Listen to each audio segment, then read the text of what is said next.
विश्ववंदनीय महाकारुणिक तथागत सम्यक संबुद्ध तथागत द्वारा उपदिष्टित शांत प्रणीत ऐसा सद्धम्म और तथागत का पवित्र पावन ऐसा भिक्षु संघ। प्रथमता मैं इन तीन रत्नों को त्रिवार वंदन करता हूँ। वैसे ही मेरे गुरु आचार्य उपाध्याय जी, इनको भी त्रिवार वंदन करता हूँ। तथा जिन जिन महापुरुषों ने धम्म का प्रचार प्रसार किया, उनके प्रति भी कृतज्ञता व्यक्त करता हूँ। तथा जिन जिन लोगों की वजह से मुझे धम्म सीखने को मिल रहा है, उनको भी, उनके प्रति भी कृतज्ञता व्यक्त करता हूँ। तथा जुड़े हुए सभी शील संपन्न श्रद्धावान उपासक उपासिकाएं, बालक तथा बालिकाएं, सभी के प्रति मंगल मैत्री मंगल कामना करता हूँ। तो आज फिर से हम धम्म चर्चा करने जा रहे हैं और ये दृष्टि विशुद्धि के अंतर्गत हम चर्चा करने वाले हैं। शील विशुद्धि के अंतर्गत भी चर्चा करने वाले हैं। तो आज हम शील व्रत परामर्श, यह कैसे हमारी शील विशुद्धि में बाधा बन जाता है और कैसे हमारी दृष्टि विशुद्धि में बाधा बन जाता है, इसके ऊपर आज हम थोड़ा सा चर्चा करेंगे। तो सबसे पहले हम सभी लोग जानते हैं कि शील क्या होता है ना। शील शील होता है हमारे आचरण का एक हिस्सा, है ना। शील होता है हमारे समाधि का आधार। शील होता है हमारे दुख मुक्ति के रास्ते में सहायक ऐसा एक बिंदु। शील होता है हमारा जो स्वभाव, है ना। तो इसीलिए भगवान बुद्ध जी ने बोला है कि हम 100 साल का जो दुश्शील भरा जीवन हमारा है, अगर कोई व्यक्ति जीवन जीता है, कोई शील पालन नहीं करता है, 100 साल जीवन जीता है, तो उसका जीवन व्यर्थ गया समझो। लेकिन कोई एक दिन के लिए शील पालन करता है तो उसका जीवन धन्य हो गया। इतना शीलों का महत्व है। भगवान बुद्ध जी ने अपना आर्य अष्टांगिक मार्ग जब बताया, जो दुख मुक्ति का मार्ग है, तो उसमें उन्होंने शील तत्वों के 3 अंगों के बारे में बताया है ना। आर्य अष्टांगिक मार्ग 3 चीजों से बना है, शील समाधि प्रज्ञा, है ना। शीलों के 3 अंग, सम्यक वाचा, सम्यक कर्मांत, सम्यक आजीविका। समाधि के 3 अंग, सम्यक वायाम, सम्यक सति और सम्यक समाधि। और प्रज्ञा के 2 अंग, सम्यक सम्यक दृष्टि और सम्यक संकल्प। तो इस प्रकार से यह आर्य अष्टांगिक मार्ग जो है हमारा दुख मुक्ति का मार्ग हम समझते हैं, है ना। और इसके अनुसार हम प्रैक्टिस करते हैं। तो प्रैक्टिस करते हैं, शील हम पालन करते हैं। तो पिछले वीडियो में भी हमने जाना था कि कैसे हमें शील को पालन करना है ना। शील का चारित अंग हमें कैसे ग्रहण करना है, हमने समझा था कि शील क्या होते हैं, है ना, और शील कैसे पालन किए जाते हैं। तो जैसे हमने देखा था कि प्राणी हिंसा कोई व्यक्ति नहीं कर रहा है, चोरी नहीं कर रहा है, जैसे हमें 5 शील दिए जाते हैं ना, भगवान जी ने उपासक लोगों को 5 शील दिए हुए हैं।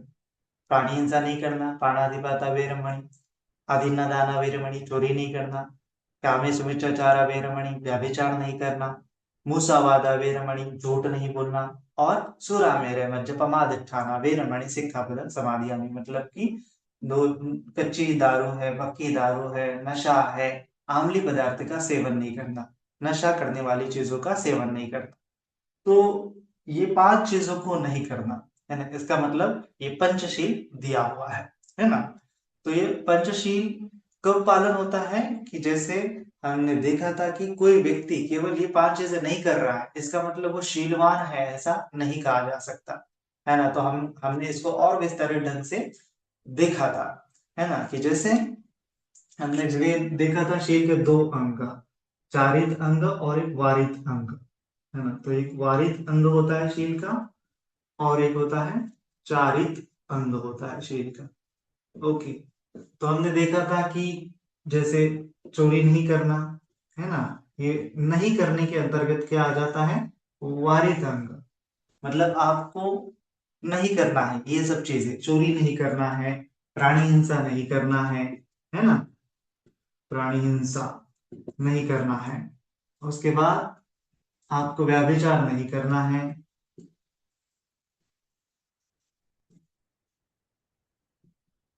उसके बाद आपको झूठ नहीं बोलना है ना, और नशा नहीं करना है। तो ये चार चीजें क्या हो जाती है, नहीं करने के अंतर्गत आ जाती है कि आपको ये पांच चीजें नहीं करनी है, नहीं करनी है, नहीं करनी है। लेकिन इतना करने मात्र से आप शीलवान हो गए हो ऐसा नहीं कहा जा सकता, है ना। तो जैसे उदाहरण के रूप में हमने समझा था कि कोई व्यक्ति अगर हॉस्पिटल के बेड पे पड़ा हुआ है तो वो भी तो प्राणी हिंसा नहीं कर रहा, वो भी चोरी नहीं कर रहा, वो भी व्यभिचार नहीं कर रहा, झूठ नहीं बोल रहा है, मादक पदार्थ का सेवन नहीं कर रहा है। इसका मतलब वह व्यक्ति शीलवान है क्या? ऐसा प्रश्न जब उठता है तो हमारे मन में डाउट आता है कि हाँ, क्या सच में इस व्यक्ति को शीलवान कहा जा सकता है क्या, है ना। क्योंकि शील दिखने चाहिए, आपके आचरण का वो हिस्सा होना चाहिए। तो इसीलिए जो आचरण का हिस्सा है शील का उसको बोलते हैं चारित अंग। ये दिखना चाहिए आपके काया के माध्यम से, आपके वाचा के माध्यम से कि आप शीलवान हो। तब जाके कोई व्यक्ति देख सकता है कि अरे हाँ, यह व्यक्ति शीलवान दिख रहा है ना। कोई यह व्यक्ति समाधिवान दिख रहा है, यह व्यक्ति प्रज्ञावान दिख रहा है। ये चारित अंग के अंतर्गत आने वाले हिस्से। तो चोरी नहीं कर रहा ये तो दिखता नहीं है ना। हम लेकिन इसके विपरीत हमें क्या करना है फिर, ये आचरण का हिस्सा कब बनेगा कि अदिन्न दाना वेरमणि, मतलब दूसरों की चीजें नहीं लेना। हम तो ले तो नहीं रहे, लेकिन और हमें और विस्तारित ढंग से इस शील को अगर परिपूर्ण करना है तो उसके अपोजिट क्रिया हमें करनी पड़ेगी। चोरी नहीं करना है, दूसरों की चीज नहीं लेना है, तो इसका अपोजिट क्रिया क्या है कि हमने जो संग्रह किया हुआ है, हमने जो अर्जित किया है, कमाया धन है, उसको क्या करना है, हमें दान करना है ना। तो ये करने वाला अंग है, ये नहीं करने वाला अंग है। दो अंग है ना, एक तो है नहीं करने वाला अंग, एक है करने वाला अंग। तो जब आप ये करने वाले अंग को करने लगते हैं, इसको बोलते हैं पॉजिटिव या फिर सकारात्मक रूप से शील को पालन करना। इसको बोलते हैं नकारात्मक रूप से शील को पालन करना। ये भी शील है, लेकिन ये शील यहाँ पे जाके परिपूर्ण हो जाता है जब उसका पॉजिटिव रूप भी हम क्या करने लगते हैं, हमारे आचरण में हमें दिखने लगता है। तो उसी प्रकार से आप जब प्राणी हिंसा नहीं करते हो, आप बोल रहे हो कि मैं प्राणी हिंसा नहीं करता हूँ और मेरे मन में वो शील अंग है, परिपूर्ण है, तो ऐसा नहीं कहा जा सकता। इसका विपरीत ढंग भी आपको दिखना चाहिए, लोगों को दिखना चाहिए आपके स्वभाव से। आप हिंसा तो नहीं करते हैं प्राणियों के ऊपर, लेकिन इसके अपोजिट क्या है कि प्राणियों के ऊपर आपको क्या करनी पड़ेगी फिर, प्राणियों के ऊपर आपको करुणा करनी पड़ेगी, है ना। प्राणियों को मारना नहीं है, लेकिन प्राणियों को बचाना है, मैत्री करनी पड़ेगी, है ना। प्राणियों को मदद करने के लिए आगे आना पड़ेगा। और सबसे बड़ा प्राणी मतलब महत्वपूर्ण प्राणी तो मनुष्य है ना। तो मनुष्य मात्र के लिए हमें क्या करना पड़ेगा, आगे आना पड़ेगा, उनकी सेवा करनी पड़ेगी। किसी भी जानवर की सेवा आप करने लगते हो तब जाके ये अंग परिपूर्ण होना लगता है ना। तो ये चारित अंग जब तक नहीं आ रहा है तब तक शील परिपूर्ण नहीं हो रहा। फिर उसके बाद व्यभिचार नहीं करना है। व्यभिचार नहीं करना है ये तो ठीक है, लेकिन फिर करना क्या है? करना यह है कि आपको ब्रह्मचर्य का पालन करना है ना। अभी ये क्या है, मैंने पिछले वीडियो में भी बताया था कि आपको गृहस्थ लोगों के लिए ब्रह्मचर्य केवल एक ही दिन पालन करना है ना। उसको कंटिन्यू जो मतलब जो महीने के 4 दिन है ना, अमावस्या है, पूर्णिमा है, कृष्णाष्टमी है, शुक्लाष्टमी, 4 ही दिन पालन करना है। इसके अलावा आप ये व्यभिचार के शील पे आ जाना है वापस। ये ब्रह्मचर्य का पालन अगर आपको करना है तो आपको उस प्रकार से किसी भंते जी के पास, किसी गुरु उपाध्याय के पास जाते हुए वो शील ग्रहण करना चाहिए, तब उसको पालन करना है ना। कभी कभी प्रॉब्लमेटिक हो सकता है, तो इसीलिए इस चीज को आपको समझना है ना। उसके ऊपर मैंने पिछले वीडियो में विस्तार से बताया था। फिर झूठ नहीं बोलना है। इस चीज को भी कैसे परिपूर्ण करेंगे कि आपको सच बोलना है ना। झूठ के विपरीत क्या है, आपको सच बोलना है। लेकिन सच बोलने में भी क्या होता है, कभी कभार दिक्कत होती है। ऐसा होता है कि सच बोलने में कभी कभार हम जो व्यर्थ की चीजें भी करने लगते हैं, क्योंकि हमें पता नहीं ना कि एग्जैक्टली सच्चाई क्या है।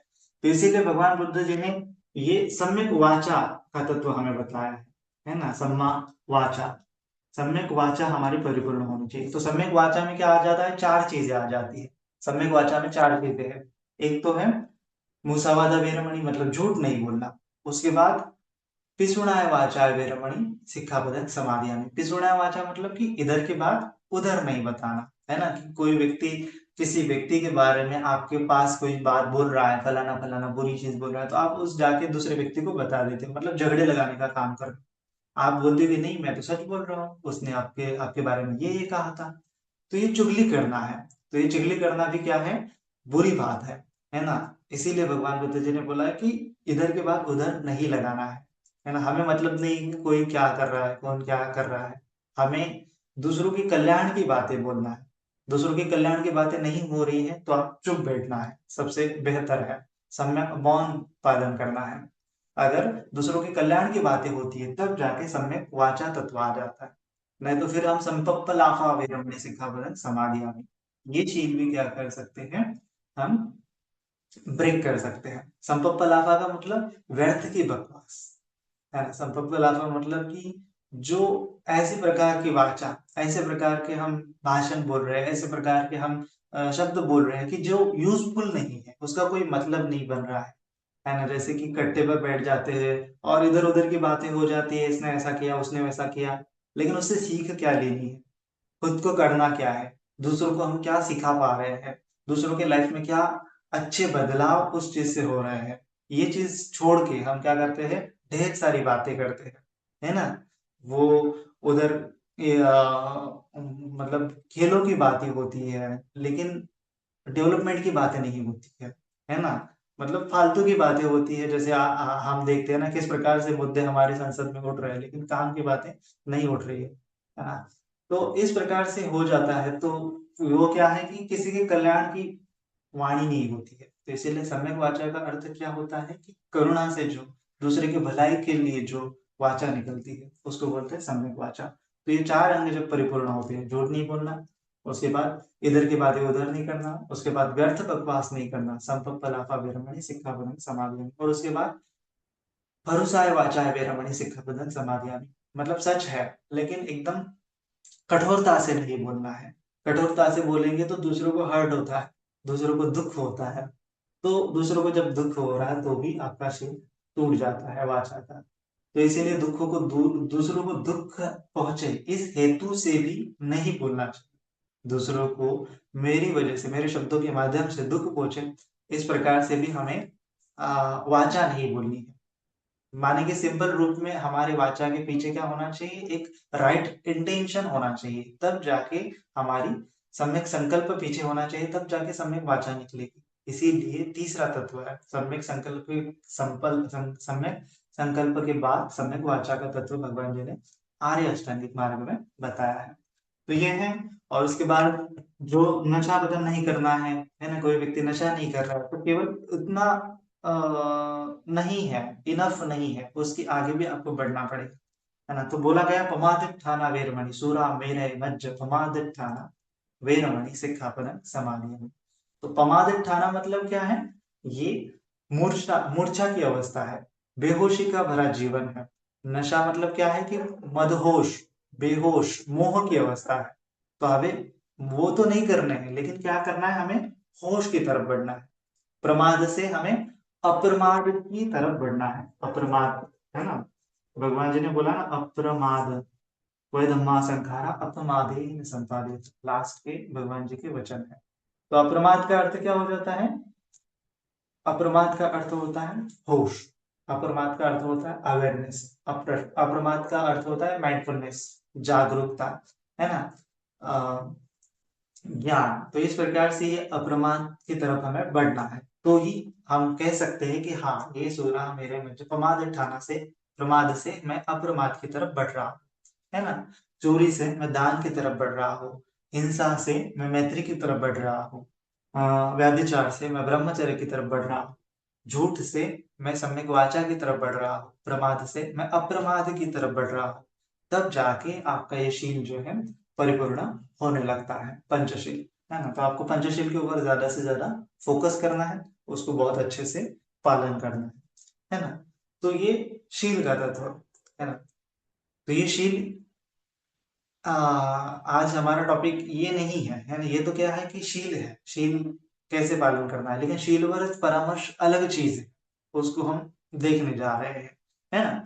तो शील ये समझने के लिए, थोड़ा अंडरस्टैंडिंग होने के लिए कि क्या होता है शील, कैसे उसको परिपूर्ण करना है, इसके लिए हमने ये थोड़ा सा प्रीवियस रिकैप कर लिया है ना। जो हमने पहले बताया था उसको हमने थोड़ा थोड़ा मोटा मोटा ये ये फिर से रिवीजन कर लिया है। तो अभी हम अ, शीलव्रत परामर्श के बारे में देखने जा रहे हैं। ठीक है। तो क्योंकि उसका नाम शील व्रत परामर्श है, तो बहुत बार ऐसा कंफ्यूजन होता है कि वह शील का ही कुछ ना कुछ गड़बड़ होगा, शील का ही कुछ ना कुछ उसमें मिक्सचर होगा, है ना। शील का मिक्सचर तो है, लेकिन उतना ज्यादा नहीं है ना। वो शील से अलग थोड़ा सा एक कंसेप्ट है ना। शील तो है ही उसमें, लेकिन उसमें थोड़ा सा एक अलग कंसेप्ट है ना। तो शील व्रत परामर्श,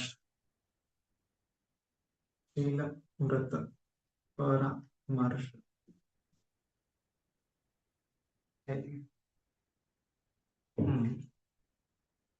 तो शील व्रत परामर्श का शब्द, इससे क्या प्रयोजन है, इससे प्रयोजन है ये तीन शब्द है, शील एक व्रत। तो ये व्रत को ही शील बोला गया है। वो जो व्रत हम पालन करते हैं ना, बहुत सारे लोग अपने भारत में तो बहुत सारे व्रत वैकल्य होते हैं, है ना। ये व्रत करो, वो व्रत करो, नहीं खाने का व्रत करो, मंदिर जाने का व्रत करो, किसी तीर्थ स्थान पर जाने का व्रत करो, फलाना फलाना, चप्पलें नहीं पहनने का व्रत करो, फलाना फलाना क्या है, ये व्रत है। ठीक है।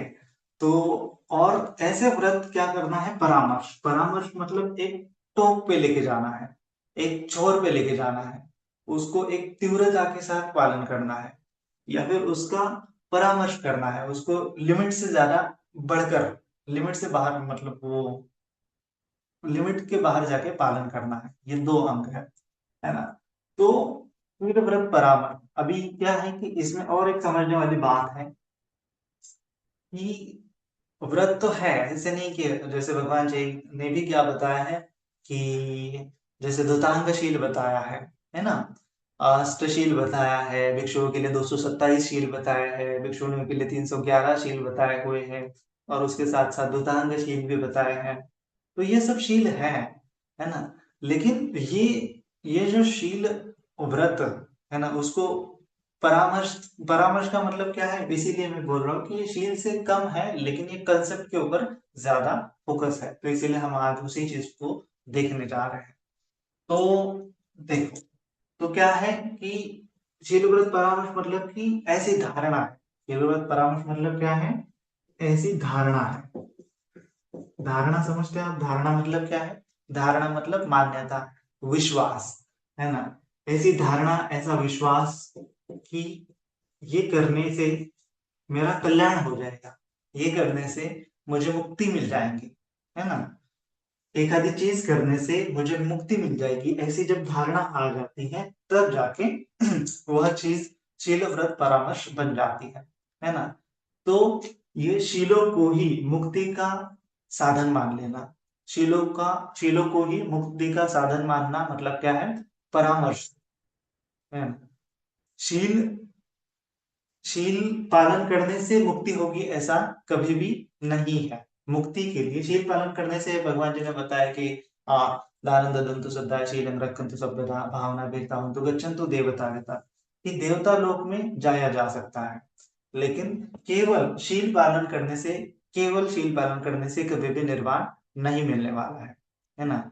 तो शील विशुद्धि के साथ साथ आपको वहां पे दृष्टि विशुद्धि है, चित्त विशुद्धि है, उसके बाद कांखा वितरण विशुद्धि है, इतनी सारी विशुद्धियां आगे आगे है।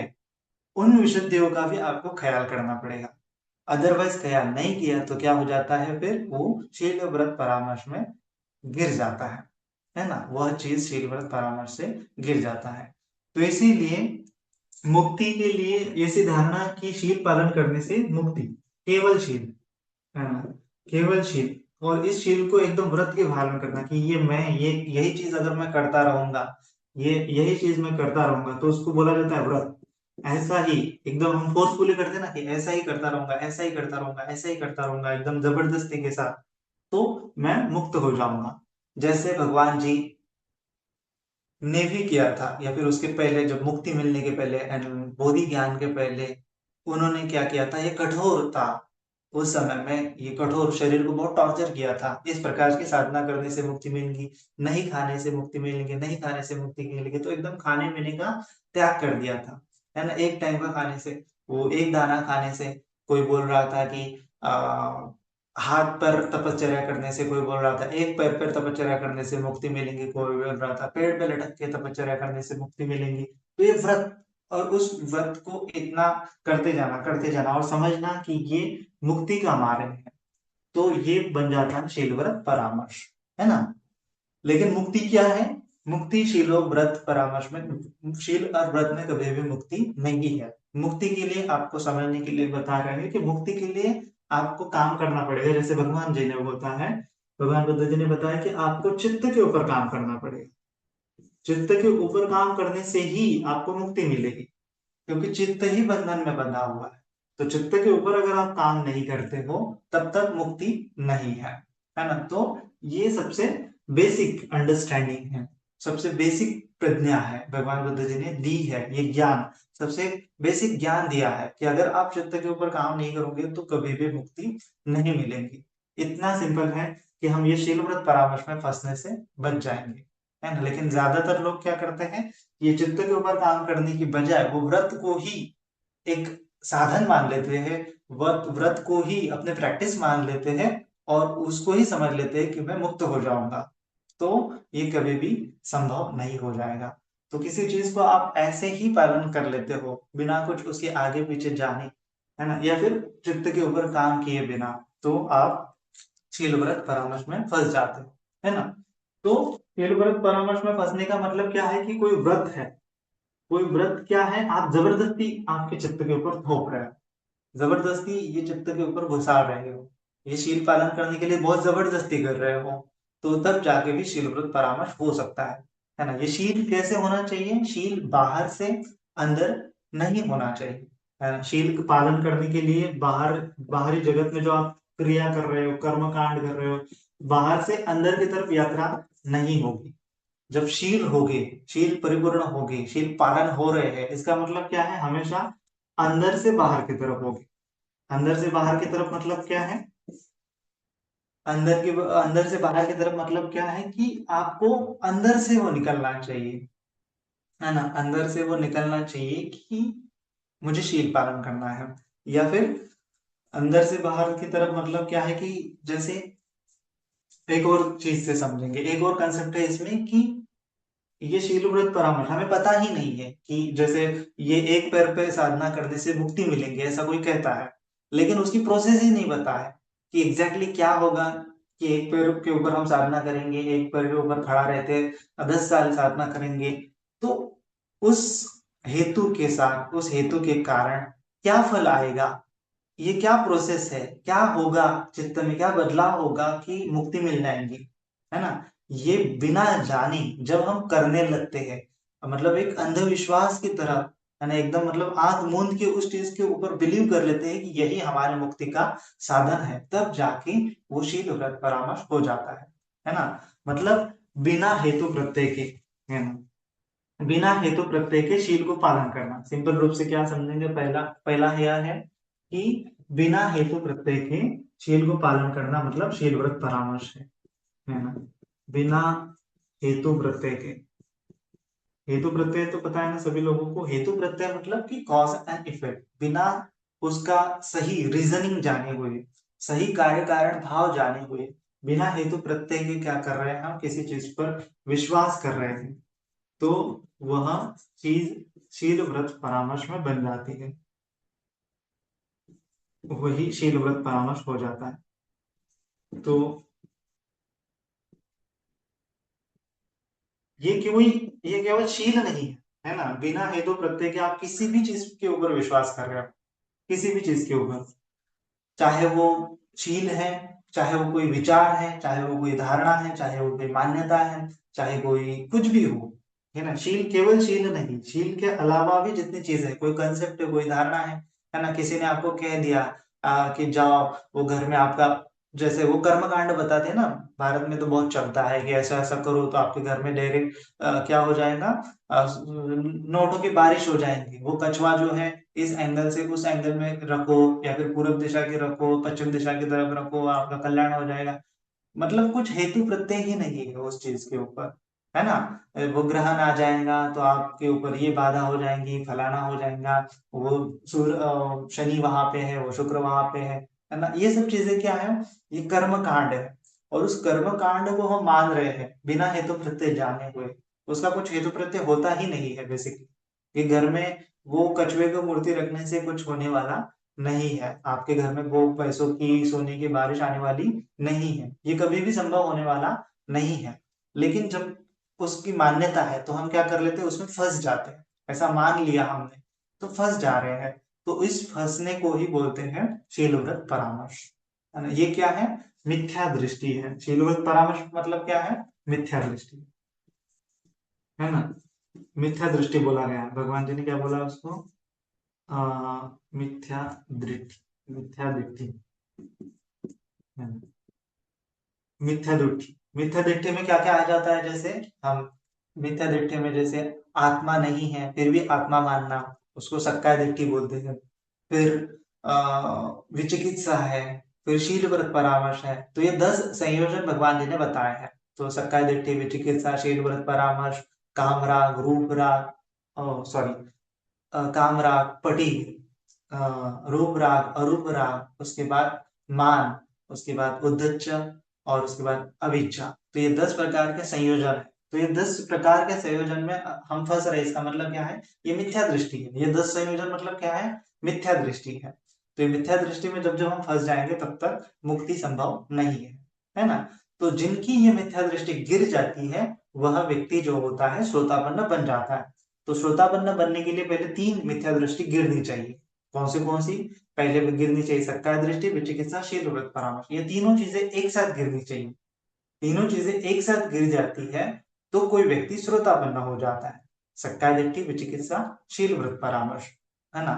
तो ये 3 चीजें अगर किसी व्यक्ति की अपने मन से, प्रज्ञा के माध्यम से दृष्टि शुद्ध हो जाती है, दृष्टि विशुद्धि हो जाती है, तब जाके वह व्यक्ति श्रोतापन्न कहलाता है ना। लेकिन हम श्रोतापन्न नहीं है, इसका मतलब क्या है कि अभी भी हम इन 3 चीजों में फंसे हुए हैं।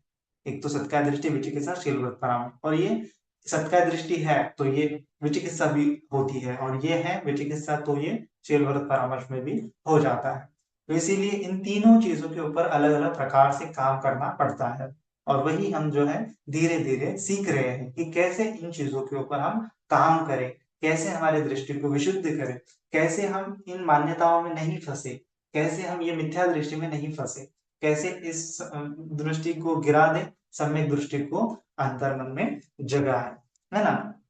तो शील व्रत परामर्श का मतलब क्या है कि ऐसी मान्यता, कौन सी भी मान्यता, किसी भी प्रकार की मान्यता, उसको बिना हेतु प्रत्यय के साथ पालन करना, तब क्या है, वह बाधा हो जाती है ना। आपको हेतु प्रत्यय नहीं पता है तो उसका क्या होता है, आप खींचने लगते हो उस चीज को, इतना खींचने लगते हो कि आपको फिर क्या होने लगता है, द्वेष भी उत्पन्न होने लगता है ना। तो जैसे बिना हेतु प्रत्यय के मानने का मतलब क्या है कि जैसे पुराने जमाने में तो ऐसी बहुत सारी मान्यताएं थी। तो भगवान बुद्ध जी के समय में कितनी मान्यताएं थी, 62 प्रकार की, है ना। ब्रह्मजाल सूत्र में क्या बताया है, 62 प्रकार के मत मान्यताएं थी। 62 मान्यता, है ना। 62 प्रकार की मत मान्यता थी। दीघ निकाय का पहला ही सूत्र है ना। दीघ निकाय का पहला सूत्र, तो उसमें अलग अलग प्रकार की मान्यताएं थी। तो ये मान्यता मतलब ये सत्या दृष्टि में फंसे हुए वो लोग, विचिकित्सा में फंसे हुए हैं, और शील व्रत परामर्श में फंसे हुए हैं। और इन्हीं मान्यताओं के कारण मुक्त नहीं हो रहे, श्रोतापन्न नहीं हो रहे। जब श्रोतापन्न ही नहीं हो रहे तो सकृतागामी कैसे होंगे, सकृतागामी नहीं हो रहे तो अनागामी कैसे होंगे, अनागामी नहीं हो रहे तो अरहंत कैसे होंगे। तो इसीलिए श्रोतापन्न बनना बनना ही सबसे पहले महत्वपूर्ण है। इतना महत्वपूर्ण है कि हम आगे की जर्नी कर सकते हैं। श्रोतापन्न ही नहीं बने हैं तो कभी भी हम अरहंतावस्था को नहीं प्राप्त हो सकते हैं, है ना। तो इसीलिए ये दृश्यों का गिर जाना बहुत इंपॉर्टेंट है। इस दृश्यों के ऊपर आपको विचार करना, उसका चिंतन मनन करना, उसको ग्रहण करना, समझ लेना, यह क्या है, बहुत ही आवश्यक है। तो बिना हेतु प्रत्यय के विश्वास कर लेना। तो जैसे एक उदाहरण है कि भगवान बुद्ध जी के समय में बहुत सारे थे, तो एक निगंडनाथ पुत्र थे। तो निगंडनाथ पुत्र क्या है कि बहुत एकदम जबरदस्ती के साथ शील पालन करने के लिए फेमस है। आज भी बहुत कठोर तपश्चर्या वो करते हैं, इतना कठोर तपश्चर्या करते हैं, खुद को टॉर्चर करते हैं और मानते हैं कि इससे ही मुक्ति होगी, इससे ही हमारे कर्म जो है शुद्ध होते जाएंगे। तो ऐसी मान्यता रहती है, लेकिन फिर भी वो मुक्त नहीं हुए, उनको मुक्ति नहीं मिली है, श्रोतापन्न भी नहीं बने हैं। और उनके साथ ऐसी मान्यता है तो फिर और ज्यादा मत मान्यता आ जाती है। तो जैसे एक और मत मान्यता है उनकी, एक ऐसी मान्यता है उनकी कि जैसे मैत्री करो, तो वो एक्सट्रीम लेवल पे प्राणी हिंसा नहीं करना, हिंसा नहीं करना, हिंसा नहीं करना, इतना फोर्सफुली करते हैं और उसको एकदम परामर्श की तरफ ले जाते हैं। और इस परामर्श की तरफ ले जाने के ढंग से फिर वो गलती कर बैठते हैं। वो क्या मानते हैं कि वो मानते हैं कि जैसे आपको पहले तो मतलब एक दिशा में जाना ही नहीं है ना। एक मतलब उनका ये होता है कि जैसे अमावस्या के दिन इस दिशा में नहीं जाना है, पूर्णिमा के दिन उस दिशा में नहीं जाना है, आ, अष्टमी के दिन इस दिशा में नहीं जाना है, कृष्णाष्टमी के दिन उस दिशा में नहीं जाना है। तो उनके नियम बनाए हैं उन्होंने। तो एक दिशा में नहीं जाना है, तो बोलते हैं कि एक दिशा के प्राणियों के ऊपर उस दिन हमें मैत्री करनी है ना, कि उस दिशा में हमें नहीं चलते जाना है। किस दिशा में जाएंगे, समझो उत्तर दिशा में, दक्षिण दिशा में, पूर्व दिशा में। पूर्व दिशा में हम जाएंगे तो क्या हो जाएंगे, हम जब चलेंगे तो हमारे पैरों के माध्यम से वहां पे कीड़े होंगे, मकोड़े होंगे, वो मरेंगे, तो प्राणी हिंसा होगी, हिंसा होगी। तो हिंसा को बचने के लिए क्या बोलते हैं कि इस दिशा में मैं ट्रैवल ही नहीं करूंगा, है ना, उस दिन मैं इस दिशा में बढ़ूंगा ही नहीं। तो इस प्रकार से वो मान्यता रखते हैं। तो भगवान बुद्ध जी ने उनके ऊपर क्या कर लिया है, काउंटर आर्गुमेंट दिया है कि कैसे ये मान्यता रखते हैं, है ना, कितनी मतलब कैसी ये मान्यता गलत है ना। तो भगवान बुद्ध जी बताते हैं कि जब आप बोलते हैं कि मैं इस दिशा में नहीं जाऊंगा, पूर्व दिशा में नहीं जाऊंगा, पूर्व दिशा में जाने से पूर्व दिशाओं के प्राणियों को हिंसा हो जाएंगी, मेरे पैर के नीचे प्राणी आ जाएंगे, इस प्रकार से वो एक्सट्रीम लेवल पे वो प्राणी हिंसा को फॉलो करते हैं। लेकिन भगवान बुद्ध जी क्या बोलते हैं, एक सूत्र में बताते हैं कि जब आप ऐसा विचार कर रहे हैं कि एक दिशा के ही प्राणियों के ऊपर, एक दिशा के प्राणी ही मतलब नहीं मरने चाहिए, तो फिर आप उस समय में बाकी दिशाओं के प्राणियों के ऊपर क्यों नहीं मैत्री कर पा रहे हो, या फिर बाकी दिशा के प्राणी आपके लिए उतने महत्वपूर्ण नहीं है क्या। बाकी दिशा में जब आप जाओगे तो प्राणी नहीं मरेंगे क्या, तो आज आप अगर आप उत्तर दिशा में नहीं जा रहे हो तो दक्षिण दिशा के प्राणी जाओगे आप, तो वहां पे प्राणी हिंसा नहीं होगी क्या। तो इस प्रकार से भगवान बुद्ध जी ने बोला है कि बिना बिना सोचे समझे नहीं मानना है ना। बाहर से अंदर की तरफ नहीं मानना है, तो अंदर से आना चाहिए। तो अंदर से जब आपकी करुणा आ जाएंगी, है ना, भगवान बुद्ध जी क्या बोलते हैं कि अंदर से जब आपके मन में करुणा आ जाएंगी, तब आप इस दिशा में जाओ कि उस दिशा में जाओ, है ना, उत्तर दिशा में जाओ कि दक्षिण दिशा में जाओ, पूर्व दिशा में जाओ कि पश्चिम दिशा में जाओ, आपके मन में हिंसा का भाव ही नहीं रहेगा। करुणा जब रहेगी तो प्राणी हिंसा का शील खंडित ही नहीं होगा। तो इस प्रकार से हेतु प्रत्यय के साथ भगवान बुद्ध जी ने हमें शील पालन करने के लिए बताया है। तो बिना हेतु प्रत्यय के साथ अगर हम शील पालन कर रहे हैं तो भी वह व्यर्थ है ना। तो बिना हेतु प्रत्यय के साथ शील को पालन नहीं करना है।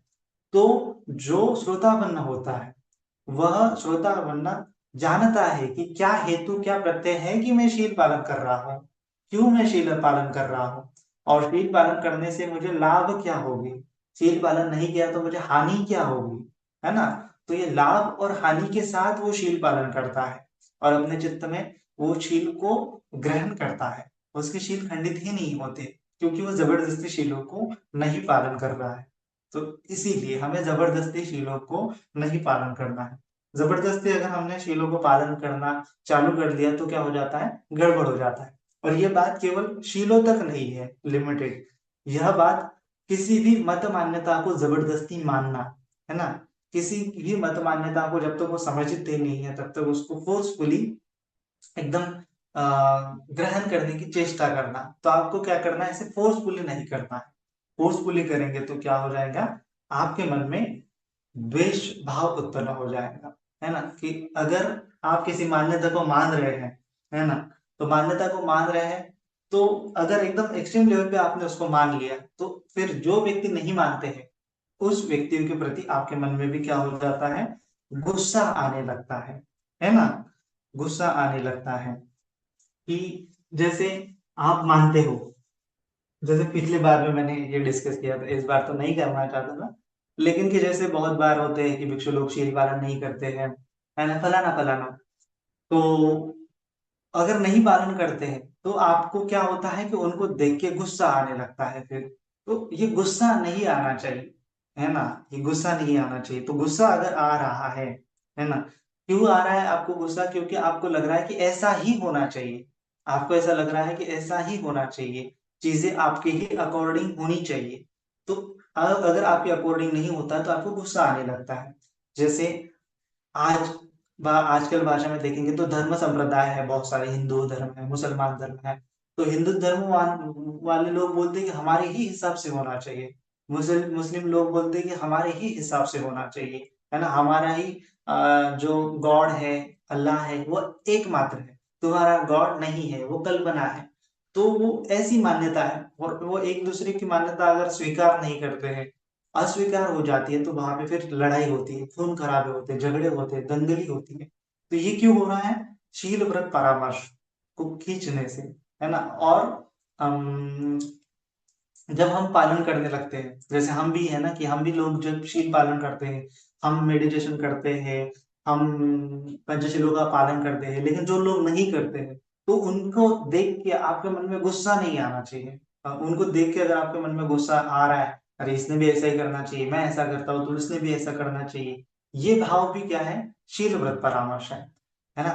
जबरदस्ती थोपना किसी चीज को, जबरदस्ती आरोपित करना, है ना, जबरदस्ती किसी को शील पालन करने के लिए एकदम ये करना, तो ऐसा जबरदस्ती नहीं करना। ऐसा क्यों हो रहा है कि हम दूसरों के ऊपर जबरदस्ती कर रहे हैं, ऐसा क्यों हो रहा है कि गुस्सा आ रहा है हमें, क्योंकि वो शील हमने जबरदस्ती पालन कर रखा है। इसीलिए वो प्रतीत होता है कि जब हम हमें सामने वाला पर्सन दिखता है कि वो आपके हिसाब से नहीं बिहेव कर रहा है, तो आपको क्या हो रहा है, गुस्सा आने लगता है ना। तो ऐसा क्यों है, क्योंकि आपका ये शील व्रत परामर्श में फंसने लगते हैं। तो शील व्रत परामर्श में फंसने के लिए, फंसने से बचने के लिए आपको एक चीज को समझना पड़ेगा। ऐसा चलता रहा तो आपकी जो नकारात्मकता आने आने लगेगी, नकारात्मकता आएगी, तो आप जीवन का आनंद कभी भी नहीं समझ पाएंगे। ठीक है। तो इसीलिए ये शील व्रत परामर्श को समझने के लिए, बचने के लिए आपके मन में क्या होना चाहिए, दो चीजें होनी चाहिए। आपके मन में होनी चाहिए करुणा, हाँ, शीलवत परामर्श को बचने के लिए सबसे पहले क्या चीज जरूरी है, करुणा। और दूसरी चीज क्या जरूरी है, प्रज्ञा। जब तक आपके मन में ये दो चीजें नहीं है, तब तक कभी भी आपका शील जो है पालन नहीं होगा, है ना। जब तक आपके मन में करुणा नहीं है तो प्राणी हिंसा भी नहीं जगेगी, है ना। जब तक आपके मन में करुणा नहीं है तो आपके मन में चोरी का भाव भी नहीं खत्म होगा। और जब तक आपके मन में ये प्राणी करुणा नहीं है, तब तक ये झूठ बोलने का भाव भी खत्म नहीं होगा। तो शील कैसे पालन होनी चाहिए, करुणा और प्रज्ञा के माध्यम से पालन होनी चाहिए। करुणा और प्रज्ञा के माध्यम से पालन नहीं हो रहे, तब तक शील शील सम्यक शील नहीं होता, है ना। सम्यक रूप से हम सम्यक कर्म नहीं कर पाएंगे, और हम श्रोतापन्न भी नहीं बन पाएंगे। तो इसीलिए श्रोतापन्न बनने के लिए पहली चीज है करुणा, आपके मन में होनी चाहिए, और दूसरी चीज होनी चाहिए प्रज्ञा। और धीरे धीरे क्या है कि अगर आपके मन में करुणा है तो अपने आप आपके मन में प्रज्ञा भी आने लगती है ना। तो करुणा से मतलब क्या है, करुणा से मतलब है कि दूसरे के दुख को जानना, दूसरे के दुख को नोटिस करना। ठीक है। दूसरे के दुख को अगर आप नोटिस कर पा रहे हो, तो आप समझ पाओगे कि इस दुख से उसको दूर करने के लिए मैं क्या कर सकता हूँ, है ना। जैसे कि जैसे भिखारी है कोई, और भिखारी जा रहा है, उसको भूख लगी है, उसको प्यास लगी है, तो हमें दिखता है, या फिर जैसे रख रखते धूप में वो जा रहा है, उसके पैर में चप्पल नहीं है, तो उसको वो जमीन के चटके लगते हैं, तो हमें दिखता है कि ये क्या है, ये जो भिखारी है वो दुखी है, इस समय में दुखी आ रहा है, तो आपके मन में करुणा जाती है, अरे अरे बेचारा क्या है, दुखी आ रहा है। तो आप क्या कर लेते हो, फिर उसको दुख दूर करने के लिए फिर उसको चप्पल देते हो कि चप्पल पहनो कि तुम्हें तकलीफ नहीं होगी। तो उसका दुख दूर करने के लिए आप आगे आ गए। तो पहले आपको रिकॉग्नाइज होना चाहिए कि दुख, दूसरों का दुख रिकॉग्नाइज होना चाहिए, तब उस चीज को बोला गया है करुणा। आप किसी जानवर को मार रहे हैं, काट रहे हैं, तो समझना चाहिए कि उसको भी पीड़ा होगी, है ना। अगर कोई हमारा हाथ काट रहा है तो हमें पीड़ा होती है, तो उसी प्रकार से दूसरा जीव है, उसको भी अगर हम हाथ काटेंगे तो क्या हो जाएगा, हमें भी पीड़ा होगी, है ना, उसको भी पीड़ा होगी। तो दूसरों का समझना, है ना, दूसरों का दुख समझना मतलब क्या है, करुणा है ना। और इस करुणा के साथ ही फिर ये प्रज्ञा उत्पन्न होने लगती है, करुणा के साथ ही प्रज्ञा उत्पन्न होने लगती है। क्यों? क्योंकि प्रज्ञा मतलब क्या है, प्रज्ञा मतलब कुछ नहीं है कि जो दुख हो रहे हैं उसको दुख दूर करने का मार्ग ही प्रज्ञा है। तो पहले आपको दुख नोटिस होने लगेगा, करुणा है तो फिर ऐसे बाहरी जगत में अगर आपको दुख नोटिस होगा, अरे हाँ ये व्यक्ति भी दुखी आ रहा है, ये व्यक्ति भी दुखी आ रहा है, तो कोई व्यक्ति क्रोध कर रहा है तो व्यक्ति ऑलरेडी दुखी आ रहा है, ऐसा जब हम समझने लगते हैं तब हमारे मन में क्रोध जगेगा ही नहीं। उसका दुख समझ लिया हमने तो क्रोध जगेगा ही नहीं, है ना। जैसे वो भगवान जी के पास एक ब्राह्मण आता है ना, तो भगवान जी को गालियां देता है, लेकिन भगवान जी समझते हैं कि ऐसा गाली क्यों दे रहा है, इसका इसके पत्नी के साथ झगड़ा हुआ ये रीजन था, इसलिए भगवान जी चुप थे, है ना। तो इसीलिए भगवान जी ने प्रतिक्रिया ही नहीं जगी, करुणा है मन में इसीलिए प्रतिक्रिया नहीं जगी, है ना। तो ये करुणा है तो आप अंडरस्टैंड कर सकते हो कि ये व्यक्ति क्यों ऐसा बिहेव कर रहा है ना। तो सामने वाला व्यक्ति गुस्सा कर रहा है तो भगवान बुद्ध जी बोलते हैं कि जो व्यक्ति गुस्सा करता है वो पहले से ही क्या कर रहा है, दुखिया रहा है। गुस्सा कर रहा है मतलब कि उसके हाथ में अंगारे हैं और वो दूसरों के ऊपर फेंक रहा है, तो दूसरों के ऊपर फेंक रहा है तो उसके पहले ही उसको झटके लगते हैं, उसको पहले ही उसको पीड़ा होती है। तो ये चीज है कि वो दुखी है इसीलिए वो दूसरों को दुख देने के लिए आगे आ रहा है। तो जो जो जो व्यक्ति हमारे ऊपर गुस्सा कर रहा है तो हमें समझना चाहिए कि ये व्यक्ति पहले से ही दुखी है। तो जब हम ऐसा दूसरों को अंडरस्टैंड करने लगते हैं उसको ही बोलते हैं करुणा, है ना। दूसरों को समझने की कोशिश, दूसरों को अंडरस्टैंड करने की कोशिश, दूसरों का दुख नोटिस करने की कोशिश। वो दुख फिजिकल पेन हो सकता है, साइकोलॉजिकल सफरिंग हो सकती है, इमोशनल लेवल का दुख हो सकता है, कौन सा भी दुख हो सकता है, अगर हम उसको देखने की कोशिश कर रहे हैं तो हमें दिखेगा, तो उसको बोला जाता है करुणा।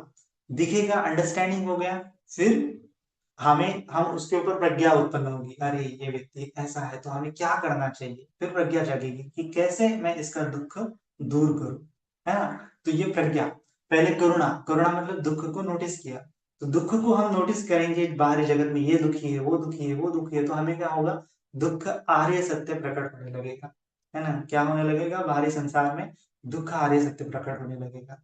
और फिर जब हम भीतर भी देखने लगेंगे तो हमारे भीतर भी हमें दुख का बोध होगा, दुख आर्य सत्य प्रकट होने लगेगा।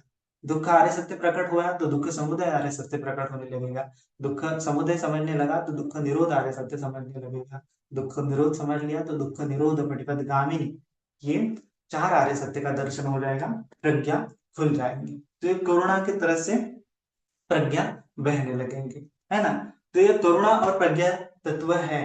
तो एक और तत्व आ जाता है जो बहुत ही महत्वपूर्ण, मैं हमेशा इस चीज को ये करता हूं कि हम न्याय तत्व बोलते हैं उसको, है ना। तो हम जो बोलते हैं न्याय पटिपन्नो भगवतो सावक संग, तो ये न्याय का तत्व हम कर सकते हैं, है ना। तो ये न्याय आप कर सकते हो कि जब आपके मन में करुणा है और प्रज्ञा है, ये दो चीजें हैं तो ही आप न्याय तत्व कर सकते हैं। आपके मन में करुणा नहीं है, आपके मन में प्रज्ञा नहीं है, तो ये न्याय तत्व आपको कभी भी नहीं समझेगा, है ना। और ये भगवान बुद्ध जी का मार्ग क्या है, न्यायस अधिगमाय है। न्याय के माध्यम से भगवान जी ने ये जो आर्य अष्टांगिक मार्ग जो है बताया है। अगर न्याय तत्व नहीं कर पाए हम, तो हम मध्यम मार्ग का कभी भी ग्रहण नहीं कर पाएंगे, मध्यम मार्ग को कभी भी जान नहीं पाएंगे, है ना। तो भगवान जी ने बताया ना, मध्यम मार्ग कथनम च भिक्खवे मध्यमा पटिपदा, तो मध्यम पटिपदा बताते समय भगवान बुद्ध जी ने बताया कि आपको न्याय करना पड़ेगा हर चीज के साथ। जनरली भगवान जी ने बताया कि कामेषु कल्लिकानु योगो हीनो गम्मो कुतुजनिको अनर्यो अनंत संयुतो, तो ये अनर्थ की तरफ जाने वाले जो मार्ग है वो आपको जानना पड़ेगा, है ना। और फिर जो अत्त कील मथानु योगो, वो भी कैसे अनर्थ की तरफ जाने वाला है, वो आपको मालूम करना पड़ेगा। और दूसरा है कि अर्थ की तरफ जाने वाला मार्ग, और एक है अनर्थ की तरफ जाने वाला मार्ग। तो आपको कैसे पता चलेगा कि ये मार्ग अर्थ की तरफ है और ये मार्ग अनर्थ की तरफ है, कैसे पता चलेगा? तो ये इसीलिए भगवान बुद्ध जी का जो पूरा का पूरा फिलॉसफी है, ये दो चीजों के ऊपर बेस्ड है। उसको ही अगर सार रूप से कहेंगे तो ये दुख, दुख आर्य सत्य, दुख समुदय आर्य सत्य, दुख निरोध आर्य सत्य, और दुख निरोध प्रतिपदिगामिनी आर्य सत्य। एक ही चीज है कि अगर दुख है तो दुख देने वाली चीजें है, तो क्या हो रहा है, वहां पे अनर्थ की तरफ जा रहे हैं। और दुख निरोध होने की चीजें हैं तो हम अर्थ की तरफ जा रहे हैं। ठीक है। तो दूसरों को दुख नहीं देना ये करुणा है, और खुद को दुख नहीं देना ये प्रज्ञा है। सिंपल है ना, कि दूसरों को दुख नहीं देना, इसका अगर हम न्याय करेंगे तो उस तत्व को बोलेंगे करुणा कर तत्व। खुद दुखी नहीं होना चाहिए तो उसका अगर हम न्याय करेंगे तो उसको बोला जाता है पन्या की भावना करना, है ना। खुद का दुख दूर करने की भावना करना, विपस्सना की भावना करना। तो ये कहाँ से शुरू होता है, करुणा से, दुख से। तो दुख है तो अनर्थ की तरफ जाने वाला मार्ग है, और दुख नहीं है, दुख कम हो रहा है, तो इसका मतलब अर्थ की तरफ जाने वाला मार्ग है। तो इसीलिए बोलते हैं न्याय पटिपन्नो भगवतो सावक संभव, न्याय करना, है ना। तो न्याय नहीं है तो क्या हो जाता है, ये न्याय तो आपको हर जगह पे लागू करना पड़ेगा। ये केवल दुख को समझने के लिए नहीं है, हर चीज को, हर थॉट को, हर विचार को, हर मान्यता को समझने के लिए आपको ये न्याय तत्व वहां पे अप्लाई करना पड़ेगा। हर मान्यता के साथ आपको न्याय करना पड़ेगा, हर चीज के साथ आपको न्याय करना पड़ेगा, हर व्यक्ति के साथ आपको न्याय करना पड़ेगा, हर परिस्थिति के साथ आपको ये न्याय तत्व यूज करना पड़ेगा। और कैसे करेंगे, ये करुणा और प्रज्ञा के माध्यम से। करुणा और प्रज्ञा नहीं है तो क्या हो जाता है, फिर ये अन्याय होने लगता है, हम चीजों को नहीं समझ पाते हैं, जैसा है वैसा नहीं देख पाते हैं, है ना। वो बोलते हैं यथाभूत नहीं देख पाते हैं। यथाभूत नहीं है इसका मतलब मान्यता है, अज्ञान है, अंधकार है, दुख है ना।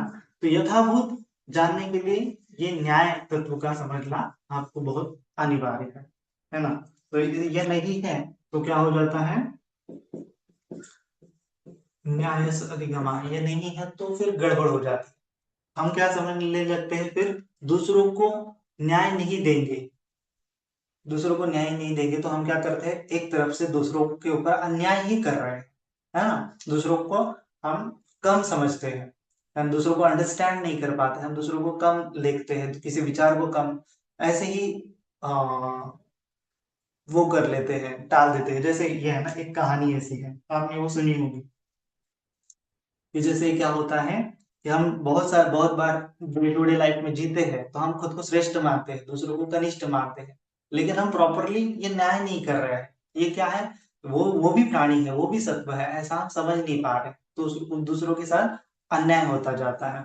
तो इसीलिए अन्याय को कैसे होता है, तो जैसे एक कहानी है आपने सुनी होगी कि एक शेर होता है जंगल में, और वो शेर होता है, और वो शेर क्या होता है, बहुत अपने ऊपर घमंड होता है उसको, कि मैं जंगल का राजा शेर हूँ, फलाना फलाना, मुझको क्या हो सकता है ना। तो उस समय में एक दिन क्या होता है कि वो शेर के गुफा में एक चूहा आ जाता है, और वो चूहा आता खेलता खेलता खेलता उस शेर के ऊपर, शेर के बालों के ऊपर चढ़ जाता है। तो शेर उसको फटाक से पकड़ लेता है, और ऐसे पकड़ता है और उसको खाने लगता है। तो चूहा बोलता है कि मुझे मत खाओ, मुझे मुझे मत खाओ, मैं क्या करूंगा, आपकी सहायता करूंगा, आपकी मदद करूंगा, मुझे बख्श दो, आपको मैं नेक्स्ट टाइम में जरूर काम आऊंगा। लेकिन शेर शेर हंसता है ना, कि तुम छोटा सा चूहा, इतना सा तुम्हारा जीव है, तुम क्या मेरी सहायता करोगे, है ना। तो इसीलिए वो बहुत जोर जोर से हंसता है, लेकिन एकदम अपने अहंकार के चलते उस चूहे को छोड़ देता है ना। धीरे धीरे समय का पहिया आगे बढ़ता है, और फिर एक दिन क्या होता है कि वो शेर के ऊपर कोई जो शिकारी है ऐसा, वो जाला फेंक देता है, और उससे एकदम जाले में वो शेर जो है फंस जाता है। फंस जाता है, जोर जोर से चीखने लगता है, चिल्लाने लगता है। बाकी सभी प्राणी भाग जाते हैं, कोई शेर की सहायता करने के लिए नहीं आता है। लेकिन उधर से ही थोड़े से ही दूर वो जो चूहा होता है वो सुन लेता है वो शेर की दहाड़ को, और वो समझता है कि शेर अभी मुसीबत में है। तो चूहा अपनी तरफ से एकदम प्रयत्न करने लगता है और वो जाके शेर को देखता है कि शेर तो फंसा हुआ है, तो ये शेर ने तो मेरी मदद की थी, मेरे प्राण को बख्श दिया था, अभी मैं इस शेर को मदद करूंगा। और ऐसे करते करते वो चूहा जो है उस जाले को काटने लगता है और फिर थोड़े ही समय में वो शेर जो है उस जाले से मुक्त हो जाता है ना। तो इस कहानी से क्या सीखना है हमें? इस कहानी से हमें सीखना है कि किसी चीज को हमें कम नहीं लिखना है ना। किसी भी चीज को हमें कम नहीं समझना है। जब हम किसी चीज को कम समझ रहे हैं, इसका मतलब क्या है? हमारा अज्ञान बढ़ रहा है, न्याय नहीं है, तो क्या होता है? हमारा अज्ञान बढ़ता है। अज्ञान मतलब कि क्या है? अहंकार है ना। हमारा अहंकार बढ़ेगा, हमारा इग्नोरेंस बढ़ेगा, है ना। और इग्नोरेंस बढ़ेगा तो क्या हो जाएगा? हमारे जीवन में दुख आ जाएगा, है ना। अहंकार बढ़ेगा, दुख बढ़ेगा और हमारे जीवन में दुख ही दुख आ जाए। तो इसीलिए किसी चीज को हमें कम नहीं समझना है। हमें हमारे ईगो को सबसे पहले क्या करना है? कम करने की कोशिश करना है। तो ये सक्काय दृष्टि, विचिकित्सा और शील वृत्त परामर्श, ये चीजें तीनों का मिला के क्या हो जाता है? ये ईगो का ही हमारा पार्ट है। हम नहीं समझ पा रहे हैं कि what is the reality, reality क्या है ना। और हम उस रियलिटी को जाने बगैर ही अहंकार में फंसते जा रहे हैं, मोह में फंसते जा रहे हैं, इस जगत में फंसते जा रहे हैं, पुनः पुनः दुख में फंसते जा रहे हैं। तो उस फंसने के बचने के लिए हमें ये न्याय को समझना पड़ेगा। न्याय क्या कहता है कि हम कोई भी चीज इस संसार में जो चीजें हैं वो चीजें क्या है? कोई भी चीज छोटी नहीं है, कोई भी व्यक्ति छोटा या बड़ा नहीं है ना। कोई भी जीव, कोई भी प्राणी छोटा या बड़ा नहीं है। इसीलिए भगवान बुद्ध जी ने बताया कि मैत्री करते समय हर प्राणियों के प्रति मैत्री भाव करना चाहिए, है ना। हर सत्व के ऊपर मैत्री करनी चाहिए, छोटा सा छोटा जीव क्यों ना हो, लेकिन फिर भी उसकी क्या करनी चाहिए? रिस्पेक्ट करनी चाहिए, है ना। अपचायना बोला है भगवान जी ने, 10 पुण्य क्रिया बुद्ध में बताया था, है ना। दान, शील, भावना, व्यवचा, अपचायना। अपचायना मतलब कि दूसरों की रिस्पेक्ट करना, है ना। तो रिस्पेक्ट करने से का मतलब क्या है? कि छोटा सा जीव भी है, चाहे तो चींटी है, चाहे वो हाथी है, चाहे वो मच्छर है, चाहे वो कोई भी जीव है, इंसान है, कोई देवता है, लेकिन हमें उनका क्या करना है? रिस्पेक्ट करना है कि वो जीवन जी रहा है, उसको भी जीवन जीने का अधिकार है, वो जीवन में छोटा नहीं है ना। हमारे अगर इकोसिस्टम में देखा जाएंगे तो कोई भी चीज जो है इकोसिस्टम में छोटी या बड़ी नहीं है। हर चीज का अपना अपना महत्व है और हम देखते हैं कि हमारा अस्तित्व ही इन चीजों के ऊपर डिपेंड है। अगर ये चीजें नहीं होती हमारे इर्द गिर्द तो हमारा अस्तित्व भी आज नहीं हो पाता, है ना। तो जैसे हमें पेड़ है, पेड़ से हमें ऑक्सीजन मिलता है, हमें क्या मिलता है? भोजन मिलता है। अगर ये पेड़ों का ही अस्तित्व नहीं रहता है तो हमें ये भोजन या ऑक्सीजन नहीं मिलता है। तो इसीलिए भगवान बुद्ध जी ने अनात्म का तत्व बताया है ना। अनात्मवाद क्या सिखाता है?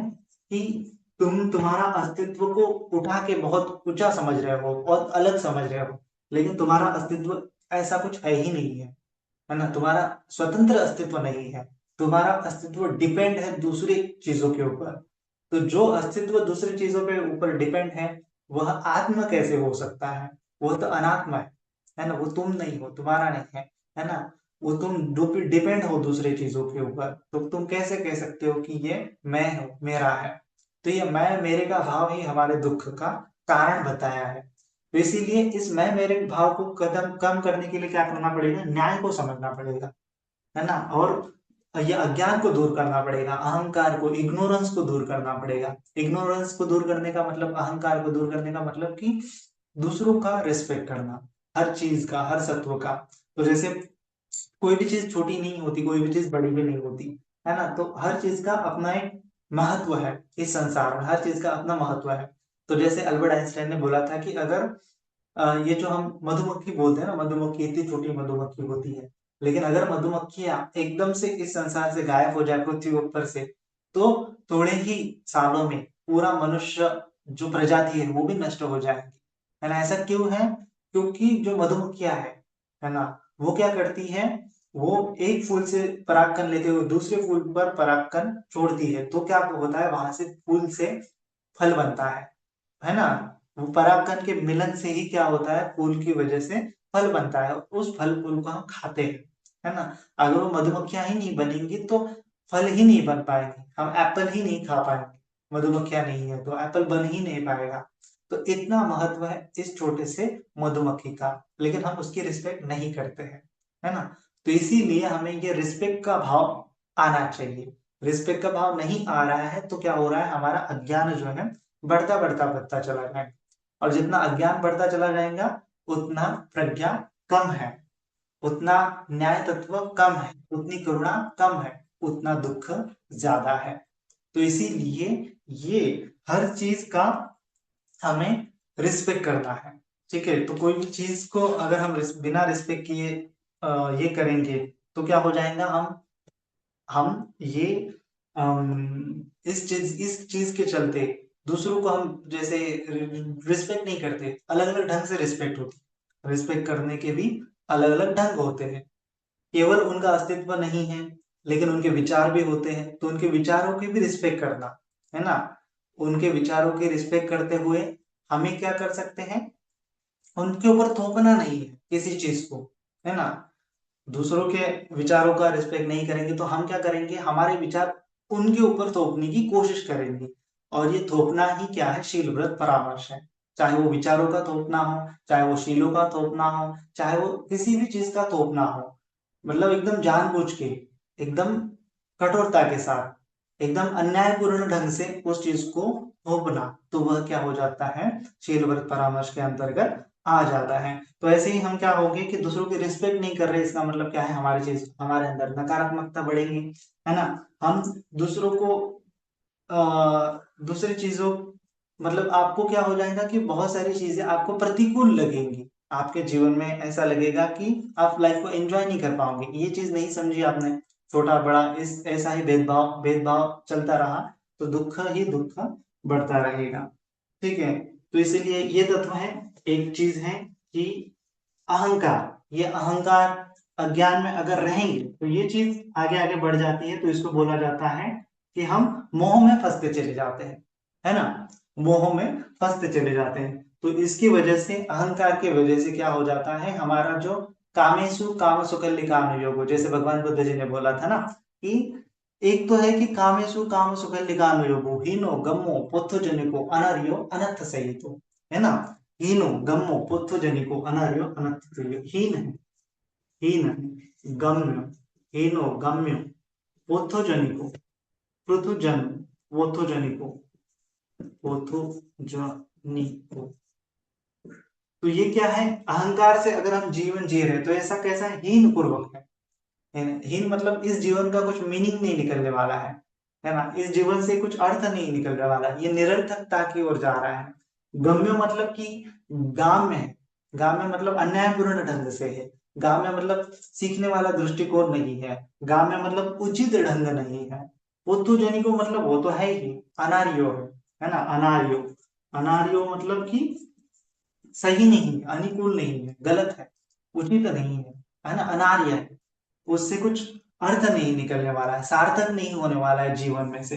तो इसीलिए ये हीनो गमो पुत्थ जनिको अनर्यो अनर्थ संहितो, तो ये अज्ञान पूर्वक अहंकार पूर्वक अगर आप जीवन जी रहे हो तो ये क्या है, ये आपको जीवन में आगे चल के दुख ही आएगा, है ना।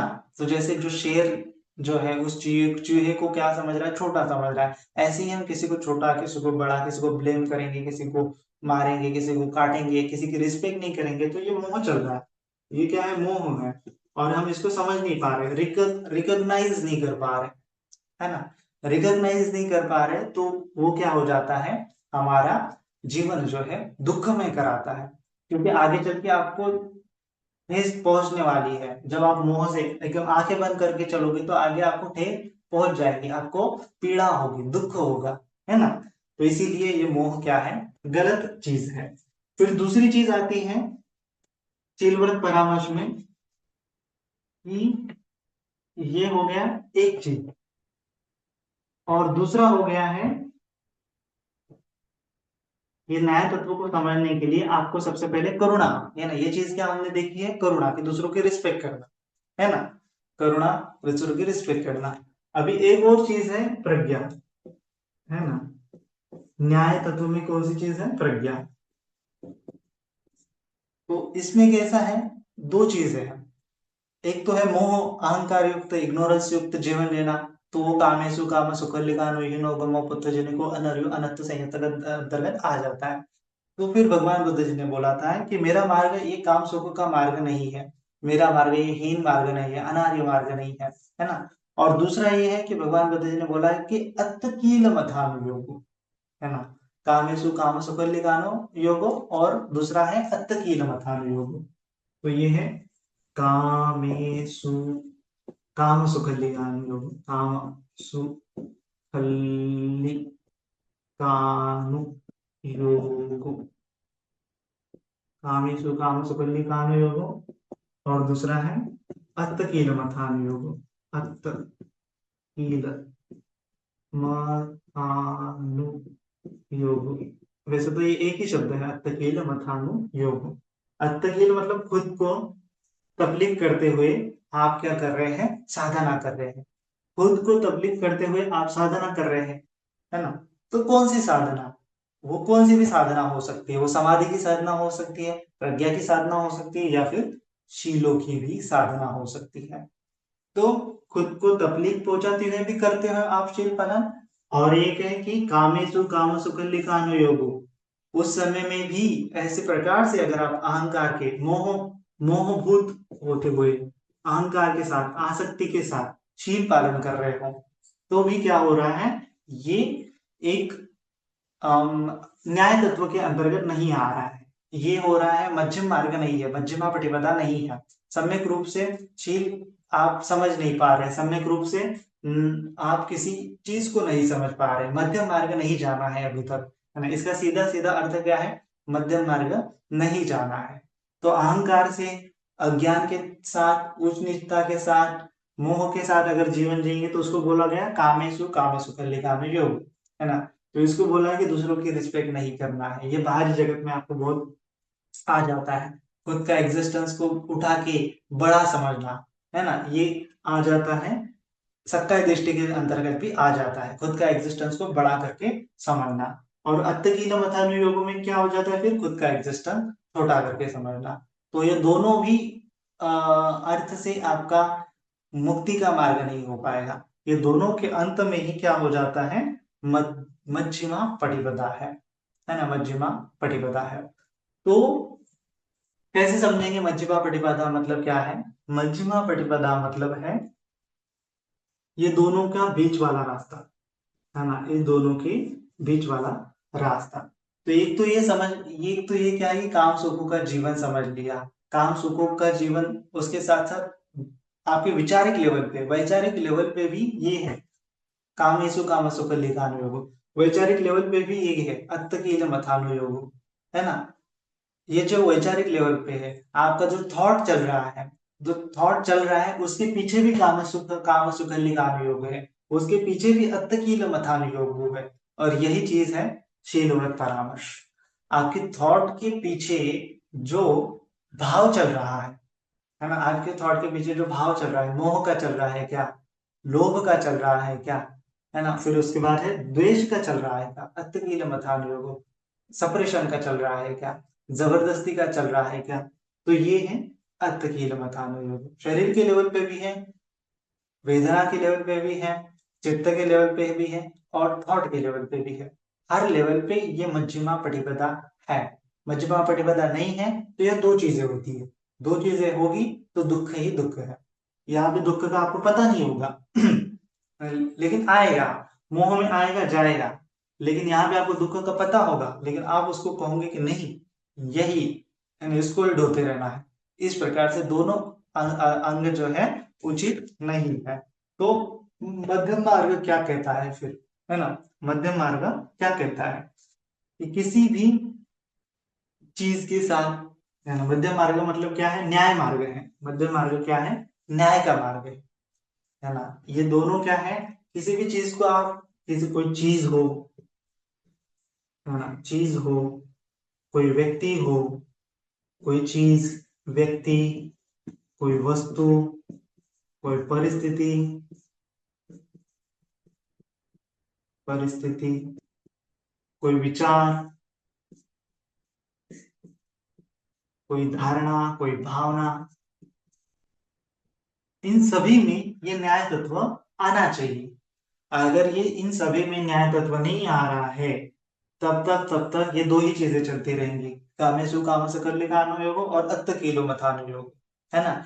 इन चीजों के ऊपर आपको न्याय करना पड़ेगा, है ना। इन चीजों को न्यायपूर्ण ढंग से ग्रहण करना पड़ेगा आपके मन में, क्योंकि ये तो बाहरी चीज, बाहरी जगत की चीजें हैं, लेकिन इनको भी आपको आपके मन में मध्यम मार्ग के साथ न्यायपूर्ण ढंग से आपको ग्रहण करना है। और जनरली आपके विचार, है ना, क्योंकि ये विचार दृष्टि बनाते हैं, है ना।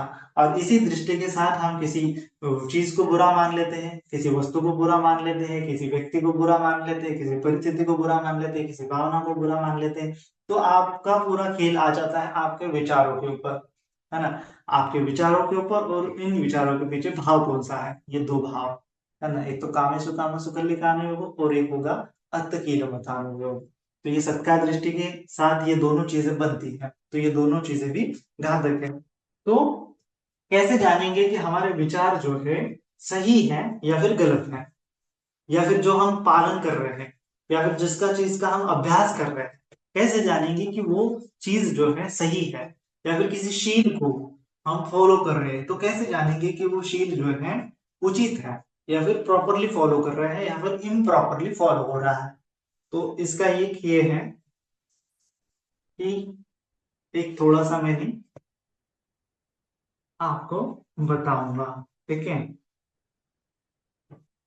तो दो चीजें हैं, कोई चीज आप फॉलो करते हो, जैसे शील पालन करना है, कोई साधना है ना, कोई चीज आप फॉलो करते हो, तो उसके लिए आपको चाहिए मोटिवेशन, है ना। कोई चीज को फॉलो करना, किसी चीज को मानना, किसी चीज को मानना, फॉलो करना, है ना, धारणा बना लेना, विश्वास कर लेना, ठीक है।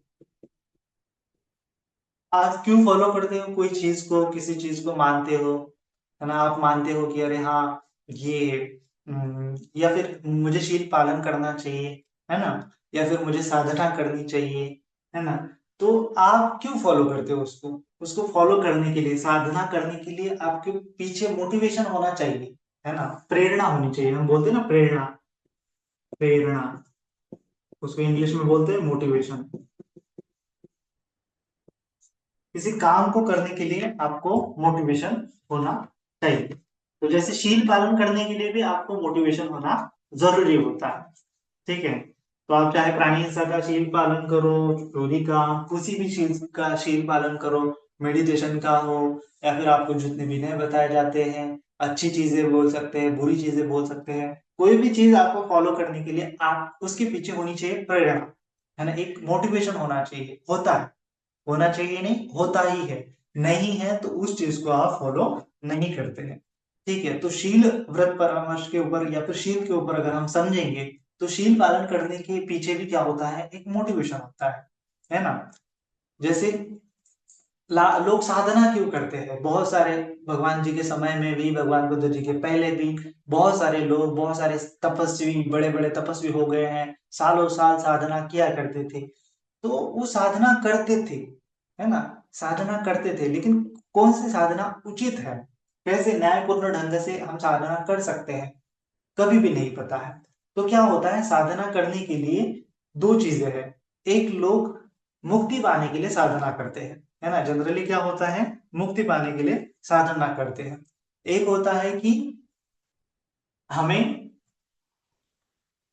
कोई चीज को फॉलो करने के लिए दो दो ये होते हैं, दो, इसको क्या बोलेंगे पता नहीं, लेकिन मैंने ऐसा ये किया है कि दो ढंग होते हैं, है ना, दो ढंग होते हैं।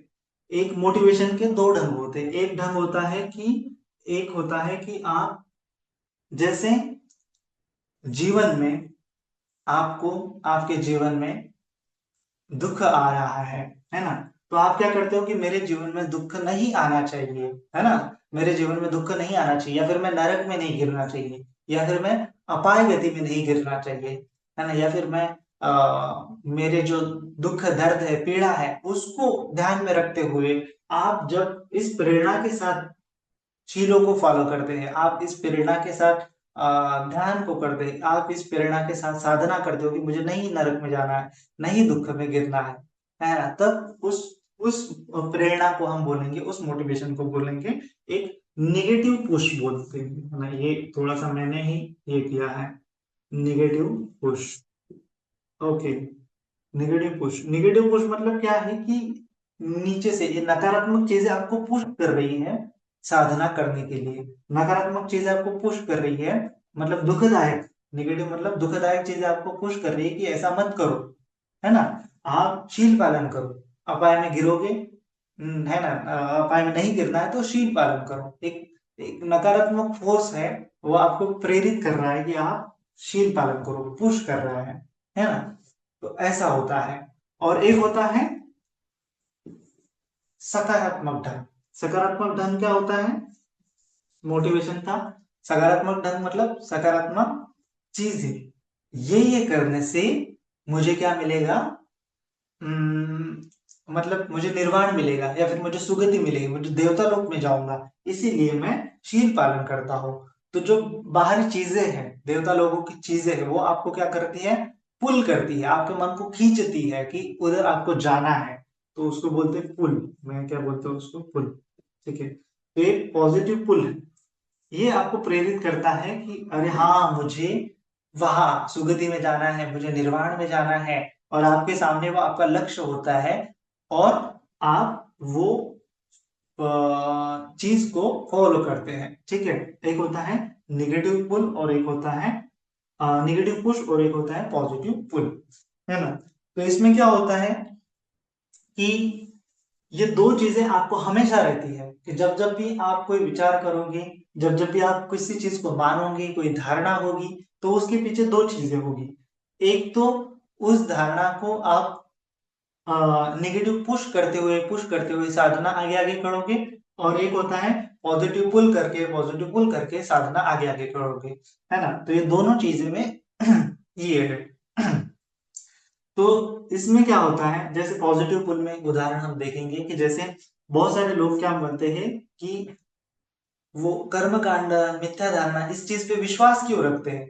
क्योंकि उनको धर्म ग्रंथ में बोला गया है, क्योंकि वो मानते हैं किसी गॉड को, किसी ईश्वर को, किसी आत्मा को, किसी परमात्मा को, और वह उनको प्रेरित करता है।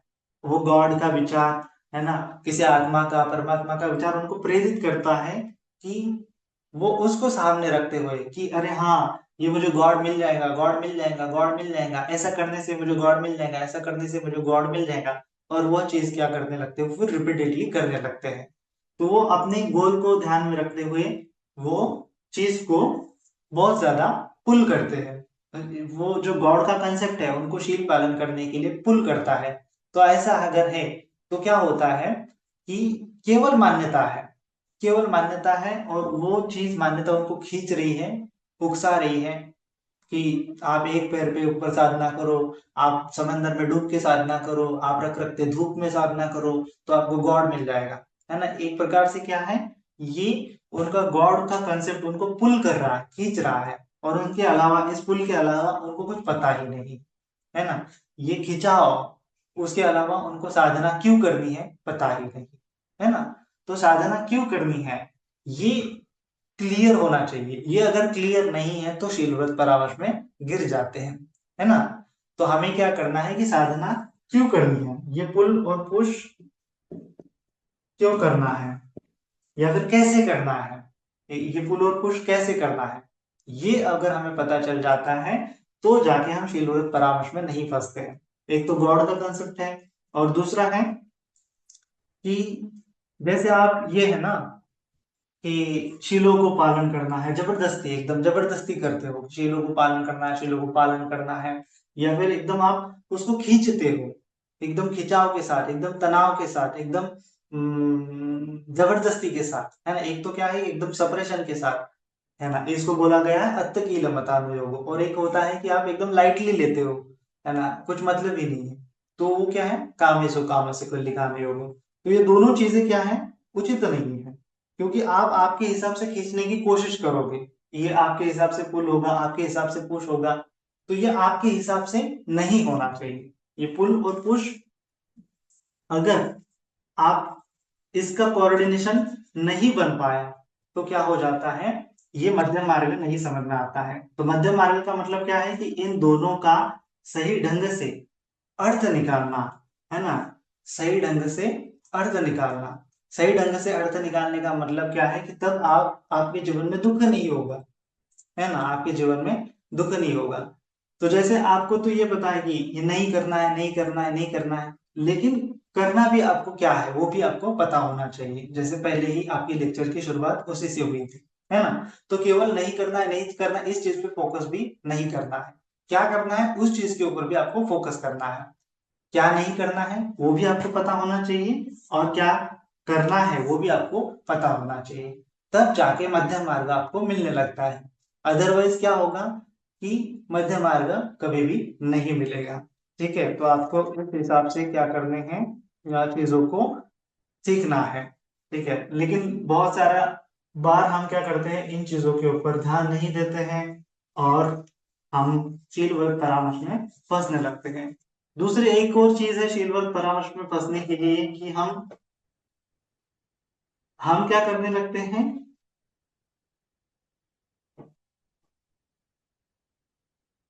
हम हमारे हिसाब से, है ना, किसी चीज को हमारे हिसाब से ही फॉलो करने लगते हैं। हमारे हिसाब से चीजें होनी चाहिए, है ना, हमारे हिसाब से चीजें होनी चाहिए। ये भी हमारे क्या है, दुख का कारण है, कि चीजें हमारे हिसाब से होनी चाहिए।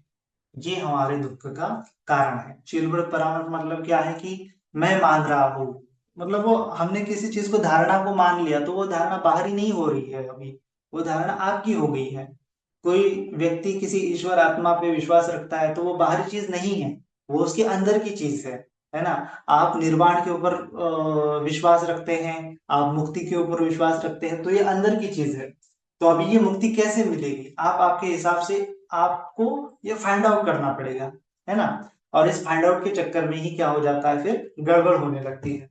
कि जैसे हम क्या करने लगते हैं, हमारे हिसाब से तर्क करने लगते हैं, और जब हमारे हिसाब से हम तर्क करने लगते हैं, बिना किसी न्याय के, बिना किसी करुणा के, बिना किसी प्रज्ञा के, तब क्या होता है, हमारा जीवन दुख में होता जाता है, दुख में होता जाता है।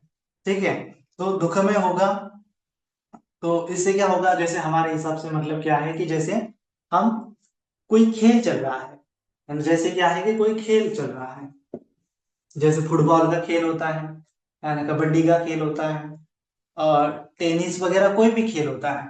तो उस खेल को हम क्या कहेंगे कि ये खेल भी हमारे हिसाब से होना चाहिए, है ना। ये खेल के नियम मैं मेरे हिसाब से खेलूंगा।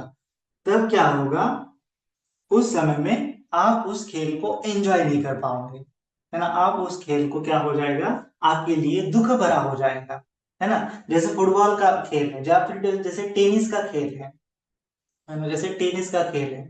तो टेनिस का खेल में क्या होता है कि इधर से हम मारते हैं, वो 10 मीटर आगे होता है, और वो उधर से मारता है उस फ्लावर को, है ना, ऐसे हम खेलते हैं।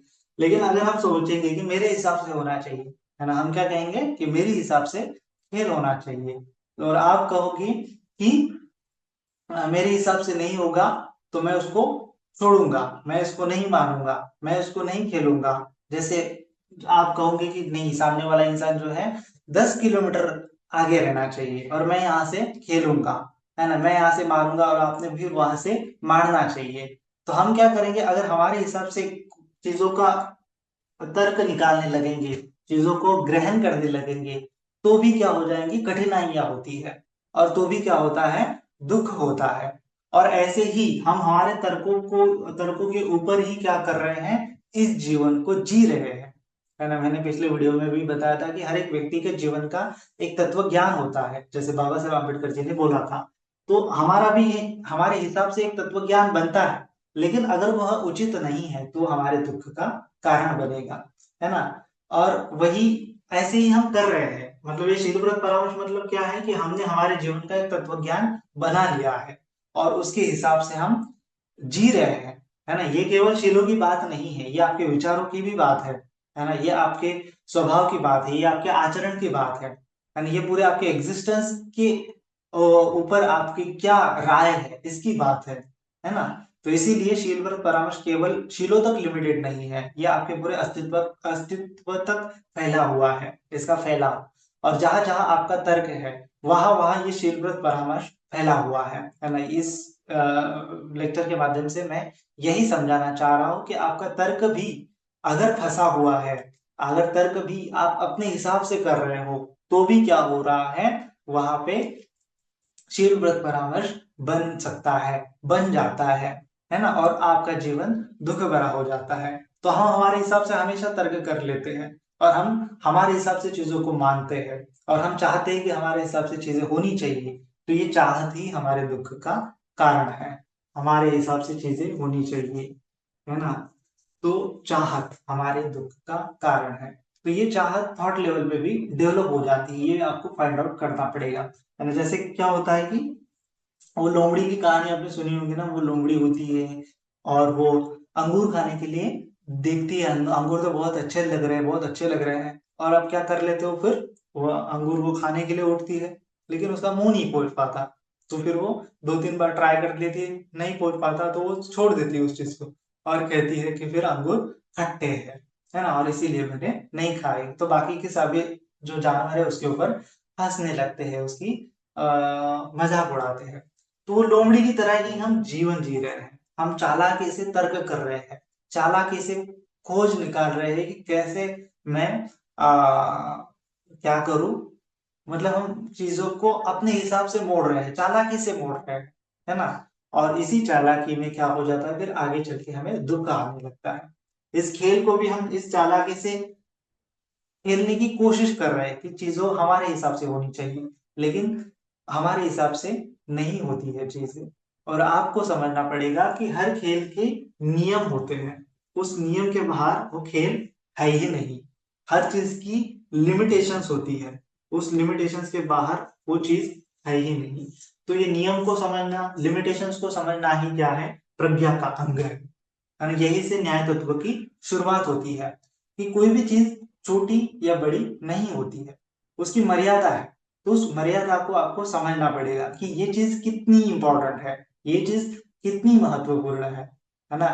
एकदम उसका उपेक्षा भाव करने से भी नहीं चलेगा, अरे ये इतनी सी चिट्ठी है तो उसको नेग्लेक्ट कर देना, ऐसा नहीं है। ये इतना सा विचार है तो उसको निग्लेक्ट कर देना, अरे ये महत्वपूर्ण नहीं है, मतलब कोई तर्क नहीं है उस चीज को डिनाय करने के लिए। जैसे कोई मान्यता है ना, तो कोई तर्क नहीं है आपके पास, तो आप उस चीज को छोड़ देते हो, उस चीज को ग्रहण नहीं करते हो, उस चीज को आप स्वीकार नहीं करते हो, और वही से क्या हो लगता है, शील व्रत परामर्श बनने लगता है। तो आपको समझना पड़ेगा हर एक चीज की लिमिटेशंस, और उस लिमिटेशंस को जानने की कोशिश करनी पड़ेगी, लिमिटेशंस को नोटिस करना, जानना, रिकॉग्नाइज करना, प्रज्ञा के माध्यम से जानना, प्रज्ञा के माध्यम से हर चीज का लिमिटेशंस जानना। क्योंकि हर चीज इस संसार में क्या है, लिमिटेड है, इसीलिए ये संसार कैसा है, अनित्य है। अनित्य का अर्थ ही क्या है कि वो चीजें जो है परिपूर्ण नहीं, परिपूर्ण नहीं है, इसीलिए वो अनित्य है। बदलने वाले स्वभाव की वो है, क्योंकि वो दूसरे के ऊपर डिपेंड है, इसीलिए वो बदल रही है। हमारा शरीर भी बाहरी चीजों के ऊपर डिपेंड है, इसीलिए वो बदल रहा है। तो हमारे शरीर की भी क्या है, लिमिटेशंस है, मर्यादा है ना। तो उन मर्यादाओं को जानते हुए सही ढंग से, ना तो हमारे हिसाब से नहीं जानना है, जैसा है वैसा जानना है ना। प्रज्ञा मतलब क्या है कि जैसा है वैसा, विथ लिमिटेशंस जानना।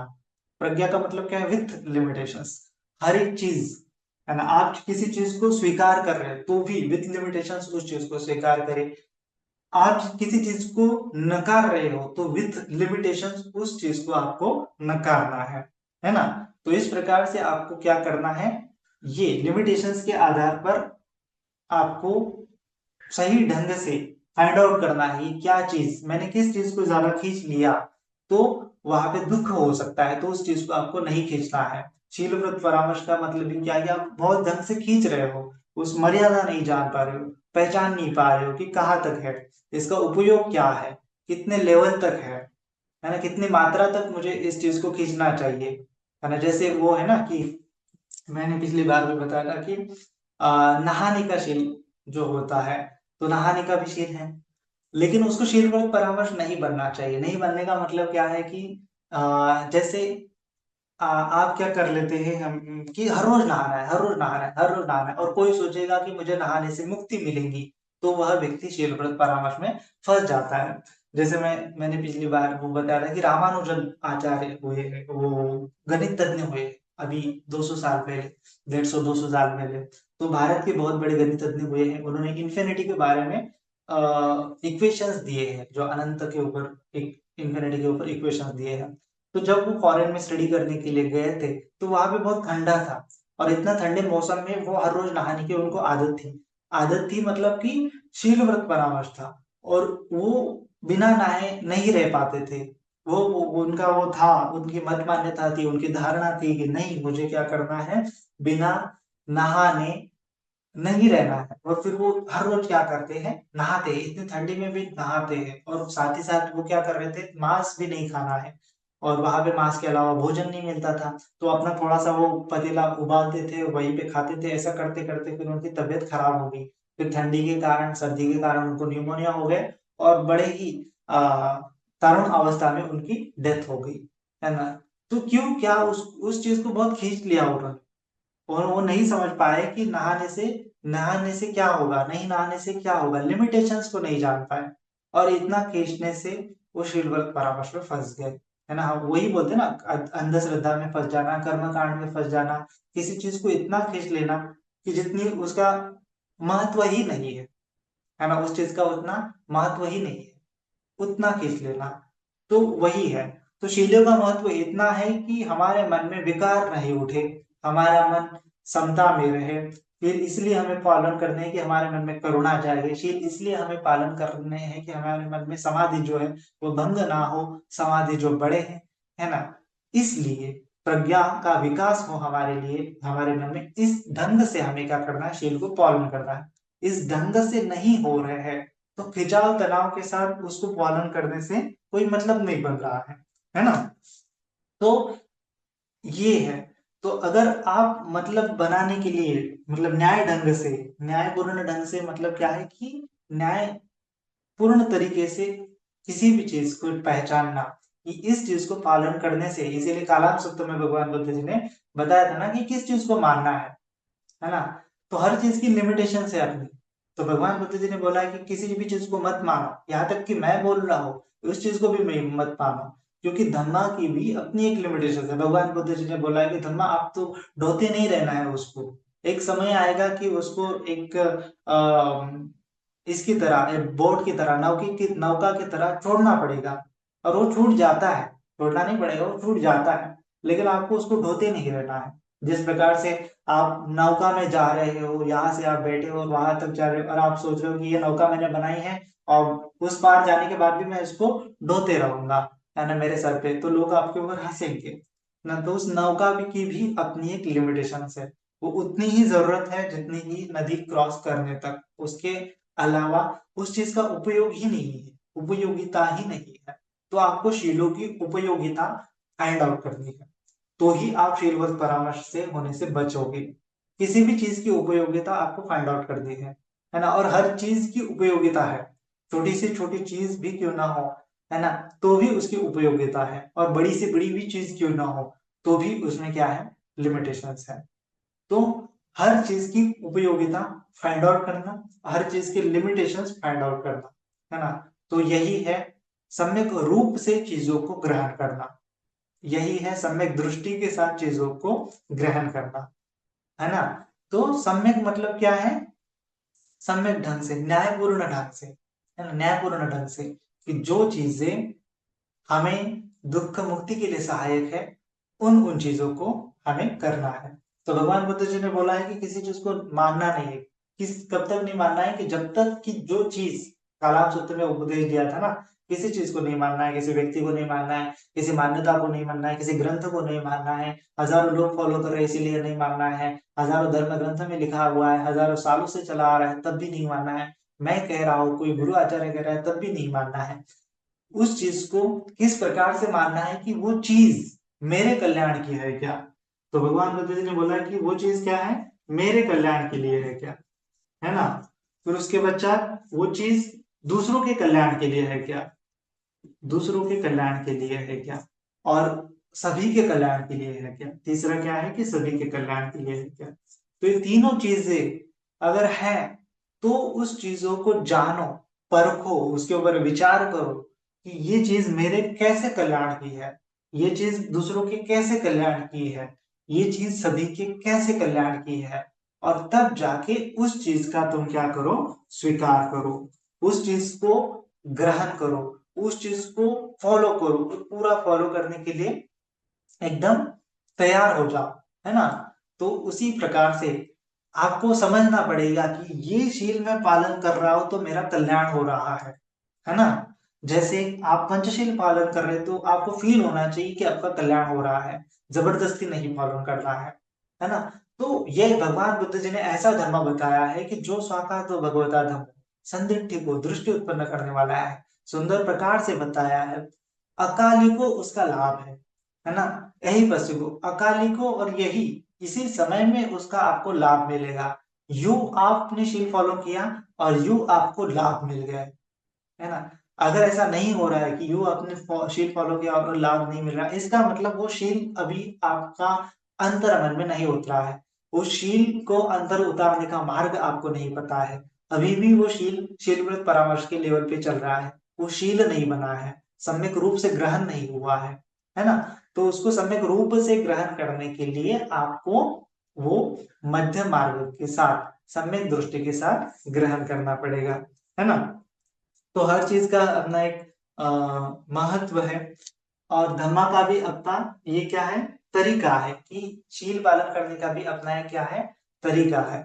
तो यही समय में आपको पता होना चाहिए कि हाँ मैं शील पालन कर रहा हूं तो मेरा समाधि का अभ्यास हो रहा है, शील पालन नहीं होता है तो समाधि का अभ्यास नहीं हो रहा है। तो आपको समाधि का अभ्यास करने के लिए शील पालन करना है ना। और आपको ये समझना है कि नहीं मुझे शील ही पालन करना है, शील ही पालन करना है, ऐसा नहीं, हेतु प्रत्यय के साथ शील पालन करना है ना। समाधि मिलने के लिए, चित्त प्रसन्न रहने के लिए, मन में मैत्री बढ़ने के लिए, मन में करुणा बढ़ने के लिए आपको शील पालन करना है। अन्यथा नहीं, मतलब हेतु प्रत्यय के साथ ही आप फॉलो करोगे तो शीलव्रत परामर्श में नहीं फंसोगे, है ना। तो शीलव्रत परामर्श में फंसने के लिए आपको इस ढंग से धर्मों को समझना पड़ेगा, है ना। जैसे बोलते हैं ना कि पूजा करना, पूजा करना, पूजा करना क्या है, पूजा वंदना करना आपको पुण्य अर्जित कराता है ना। पूजा वंदना करना पुण्य, तो पुण्य करने के लिए आप पूजा कर रहे हो, है ना। पूजा करने से पुण्य नहीं मिलेगा, पुण्य करने के लिए आप पूजा करो, इस मन से आपको मन में आ जाएगा तो वो शीलव्रत परामर्श नहीं बनेगा। मैं तो शीलव्रत परामर्श में मतलब क्या है कि अरे मैंने आज नहीं पूजा की, अरे मैंने आज नहीं पूजा की, अरे मैंने आज नहीं दिया लगाया, अरे मैंने आज नहीं दिया लगाया, तो आपके मन में वो रहता है, डाउट रहता है। शीलव्रत परामर्श है तो विचिकित्सा रहेगी, और वो डाउटफुल रहेंगे, ऐसी प्रैक्टिस रहेगी तो वो प्रैक्टिस कुछ काम की नहीं है। आपको हेतु प्रत्यय के साथ प्रैक्टिस करनी पड़ेगी कि पूजा लगाने से मेरा पुण्य हो रहा है ना। पूजा करने से मेरा पुण्य हुआ है, तो आज मैंने पूजा की तो मेरा ज्यादा पुण्य हुआ है। ठीक है, एक आधे दिन नहीं हुई पुण्य तो आज मेरा पुण्य कम हुआ है, तो मैं किसी और टाइम में कर लूंगी।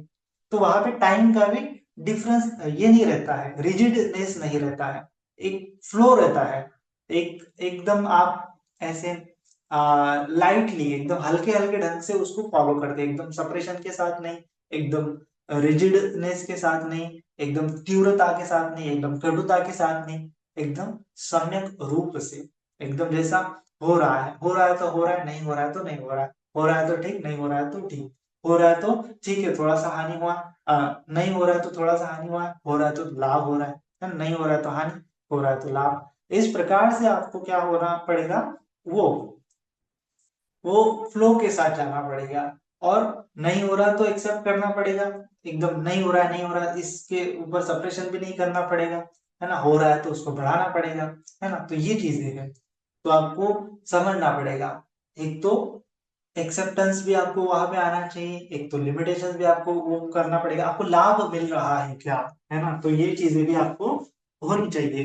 तो इस प्रकार से अगर आप अधिगमन करते हो, इस प्रकार से आप आगे आगे चलते हो, तो क्या होगा, आपको समझ में आने लगेगा कि सुपटिपन्नो, आपने जो गाथा सुनी है ना, सुपटिपन्नो भगवतो सावक संगो, कुचिपटिपन्नो भगवतो सावक संगो, न्यायपटिपन्नो भगवतो सावक संगो, सामीचिपटिपन्नो भगवतो सावक संगो। यदिदं चत्वारि पुरुषयोगानि अष्टपुरुषयोगेला ऐसे भगवतो सावक संग, है ना।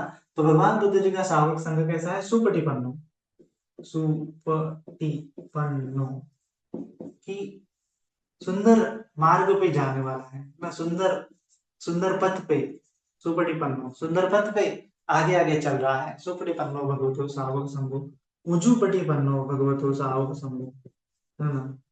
उजुपटिपन्नो, उजु मतलब क्या है? उजु मतलब सीधे मार्ग पे जा रहा है। सीधे मतलब कि वो सुंदर मतलब तो ये सुंदर है कि एकदम वैसे हो रहा है तो ठीक, नहीं हो रहा है तो ठीक, हो रहा है तो ठीक, नहीं हो रहा है तो ठीक, इस प्रकार से सुंदर ढंग से शीलों को पालन करता है, किसी भी चीज को मानता है, किसी भी चीज को स्वीकार करता है ना, सुंदर ढंग से। और फिर उजुपटी पथ मतलब सीधे सीधे पथ पर आगे आगे चल रहा है। सीधे पथ पर मतलब कि वो उल्टे पथ पे नहीं जा रहा है, तिरछे पथ पे नहीं जा रहा है, सीधे पथ पे जा रहा है। तो सीधे पथ का अर्थ क्या है यहाँ पे? कि उल्टे पथ पे नहीं जा रहा, मतलब जो रॉन्ग है वो पहचानता है कि ये रॉन्ग है ना। ये राइट है, वो पहचानता है कि ये राइट है, यानी ये सही है, ये उचित है, ये अनुकूल है, वो पहचानते हुए आगे आगे बढ़ता है ना। प्रतिकूल है, दुखदायक है ना, मिथ्या है, तो ये उसको डिनाय करता है इस रास्ते पे चलने के लिए, और जो सही रास्ता है उसको चलने के लिए स्वीकारता है ना।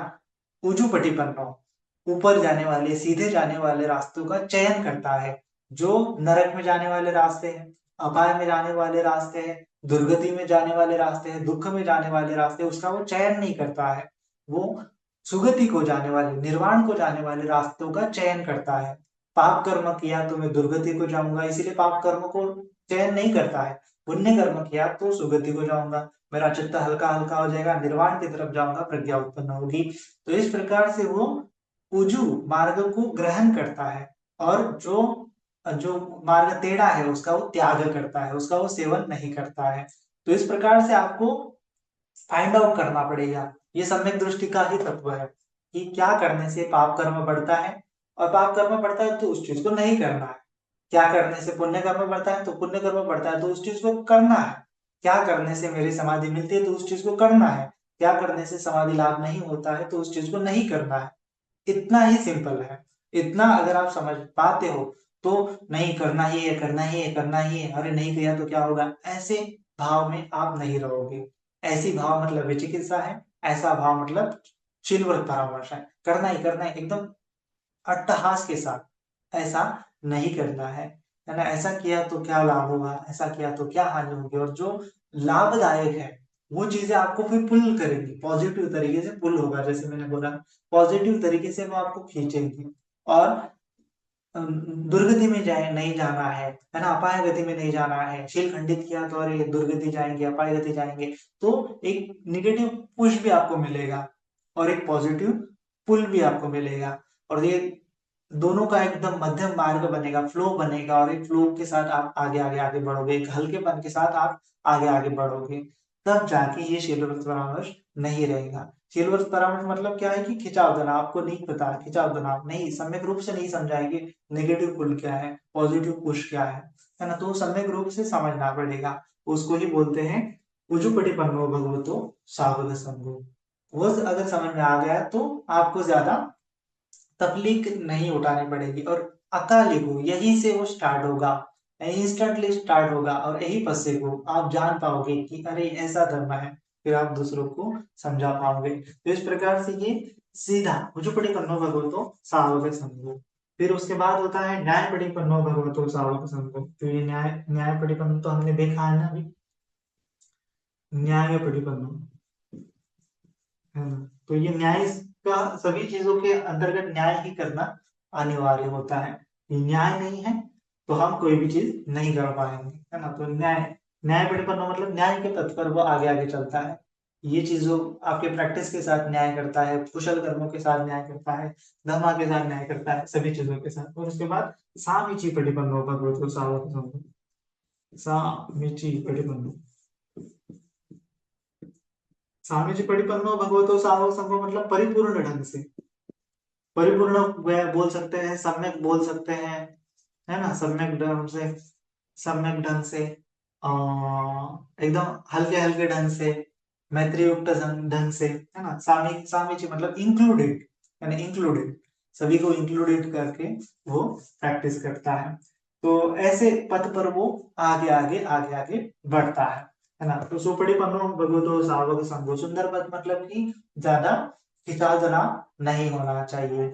और उजुपड़ी पन्नो मतलब कि क्या चीजें गलत है उसको नहीं करना है, क्या हेतु प्रत्यय के साथ, है ना, हेतु प्रत्यय के साथ आपको मार्ग को फाइंड आउट करना है ना, सीधे सही पथ को फाइंड आउट करना है। न्याय प्रतिपन्न मतलब वो तो साफ मतलब कि सही, वही चीज है, सेम चीज है कि वो पथ, सीधा रास्ता फाइंड आउट करने के लिए आपको ये न्याय का रास्ता चूज करना पड़ेगा। सुंदर मार्ग पाने के लिए आपको ये सीधे मार्ग को फॉलो फॉलो करना पड़ेगा, सीधा मार्ग पाने के लिए न्याय को फॉलो करना पड़ेगा। और उसके बाद है साम्य प्रतिपन्न भगवतो सावक संगो, परिपूर्ण ढंग से ये चीजें आपको करते रहनी पड़ेंगी, तब जाके आपका जो सक्काय दृष्टि विचिकित्साशील वृत्तभावमर्शी तीनों के तीनों अंग जो है कोलैप्स हो जाएंगे। फिर बोला गया है यदि चत्तारि पुरुष युगानि अट्ठपुरुष पुग्गला, फिर अट्ठपुरुष पुग्गला में आपका नाम भी इंक्लूडेड हो जाएगा, है ना। आप भी श्रोतापन्न बन जाओगे, सत्यगामी अनागामी अनंत बन जाओगे। तो श्रोतापन्न बन जाओगे, श्रोतापन्न मार्गगामी बन जाओगे, है ना। तो मार्गगामी भी है तो भी ये संघ का हिस्सा हो जाता है। संघ में चार संघ आते हैं, भिक्खु संघ, भिक्खुणी संघ, उपासक संघ, उपासिका संघ। तो उपासक संघ, उपासिका संघ आप भी ये संघ का हिस्सा बन सकते हो अगर ये चार चीजें आप भी, आपके अंदर भी समाहित हो जाती है, भावित हो जाती है, आप इसकी प्रैक्टिस कर पाते हो, तो ये संघ के ऊपर आपकी श्रद्धा बढ़ जाती है। इसका मतलब क्या है कि आप भी संघ का हिस्सा बन जाते हो। तो ऐसा है, आपको सही ढंग से, उचित ढंग से शील को समझना है, और ज्यादा खिंचाव नहीं करना है, ज्यादा सेपरेशन के साथ भी नहीं करना है, ज्यादा लाइटली भी नहीं लेना है, एकदम सती संप्रज्ञान के साथ, है ना। सती संप्रजन न रिंचती, करुणा और प्रज्ञा के साथ, है ना। सती, करुणा, प्रज्ञा, इन तीन चीजों के साथ आप प्रैक्टिस अगर करते हो तो तीनों अंग परिपूर्ण हो जाएंगे। करुणा का अंग आ गया तो शीलों का भी अंग आ जाएगा, सती का अंग आ गया तो समाधि का अंग भी आ जाएगा, पन्या आ गई तो विपස්සना भी आ जाएंगी। तो इसीलिए करुणा, सती और प्रज्ञा, पन्या, तो इन तीन चीजों का अगर आप प्रैक्टिस करते हो जाती है आपकी तरफ से, तो ये सत्यादृष्टि, विचिकित्सा, शीलवत परामर्श, इन संयोजनों में हम नहीं फंसेंगे और इससे बाहर निकलेंगे। जो निर्वाण है ना, तो उस निर्वाण को हम स्पर्श कर पाएंगे और हमारे जीवन एकदम हल्का हल्का होता चला जाएगा, हमारे जीवन में आनंद प्रतिपल बढ़ता चला जाएगा, हमारा जीवन सफल हो जाएगा, हमारा जीवन धन्य हो जाएगा। अन्यथा क्या हो जाएगा, दुख तो बात बात पे है ही, है ना, दुख तो हमेशा है ही, है ना। उस चीज को हमें स्वीकार भी करना पड़ेगा कि अनित्य है, दुख है, अनात्म है। तो यह सभी चीजों को एक इंक्लूड रूप से जब आप ग्रहण करोगे तो सम्यक दृष्टि उत्पन्न होती है ना। तो सम्यक दृष्टि उत्पन्न होने के लिए आपको आपके विचारों को भी परिशुद्ध करना पड़ेगा, और साथ ही साथ आपके चेतना को भी करुणामय बनाना पड़ेगा। आपके चेतना को भी आपको परिशुद्ध करना पड़ेगा, आपके इंटेंशंस भी करुणा युक्त होने चाहिए, आपके इंटेंशंस भी आपको रॉन्ग नहीं रखने, मिथ्या नहीं रखने हैं। और राइट होने के लिए ही आप इन चीजों का प्रैक्टिस करना होता है। हम हमारे इंटेंशंस को ही सुधार रहे हैं, प्रज्ञा का मतलब क्या है, हम हमारे इंटेंशंस को ही सुधार रहे हैं, और ये जब सुधर जाएंगे तो दुख वहां से खत्म हो जाएगा, क्योंकि ये चेतना की वजह से ही हमारे कर्म बन रहे हैं और चेतना की वजह से ही हमें दुख हमारे जीवन में आ रहे हैं। तो ये सत्ता दृष्टि विचिकित्साशील परामर्श बने रहेंगे तो ये दुख भी बना रहेगा जीवन में। ये पुनः पुनः जन्म, पुनः पुनः मृत्यु, पुनः पुनः जन्म, पुनः पुनः मृत्यु, तो ये जन्म मृत्यु की श्रृंखला को खत्म करना है। तो ये सत्ता दृष्टि विचिकित्साशील परामर्श, इन तीनों अंगों को हमें क्या करना पड़ेगा, खारिज करना पड़ेगा, और एक सम्यक दृष्टि को वहां पे जगाना पड़ेगा।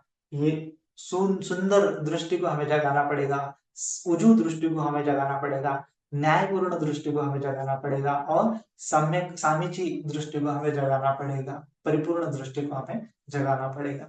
तो इन दृष्टियों को जगाते जाओ, बार बार प्रैक्टिस करते जाओ, चिंतन मनन करते जाओ, धर्म को श्रवण करते जाओ, है ना। तो इस प्रकार से आपको ये सीखना है, समझना है। तो ठीक है सुंदर, आप ऐसे समझेंगे कि मैं भी परिपूर्ण रूप से उसको नहीं समझा पा रहा हूँ, लेकिन फिर भी जैसा समझा है उतना ही थोड़ा सा आ, क्या बोलते हैं उसको, योच अपम भी श्रुत्वानं धम्मं कायेन पश्यति, थोड़ा सा भी अगर समझ लिया तो उसको काया के माध्यम से उतारने की कोशिश करनी है, उसको आचरण में लाने की कोशिश करनी है। थोड़ा सा सुन लिया तो कैसे प्रैक्टिस कर सकते हैं, है ना, तो उसको करने की कोशिश करेंगे तो आपको तो धीरे धीरे धीरे धीरे बाकी का प्रैक्टिस भी समझ में आने लगेगा।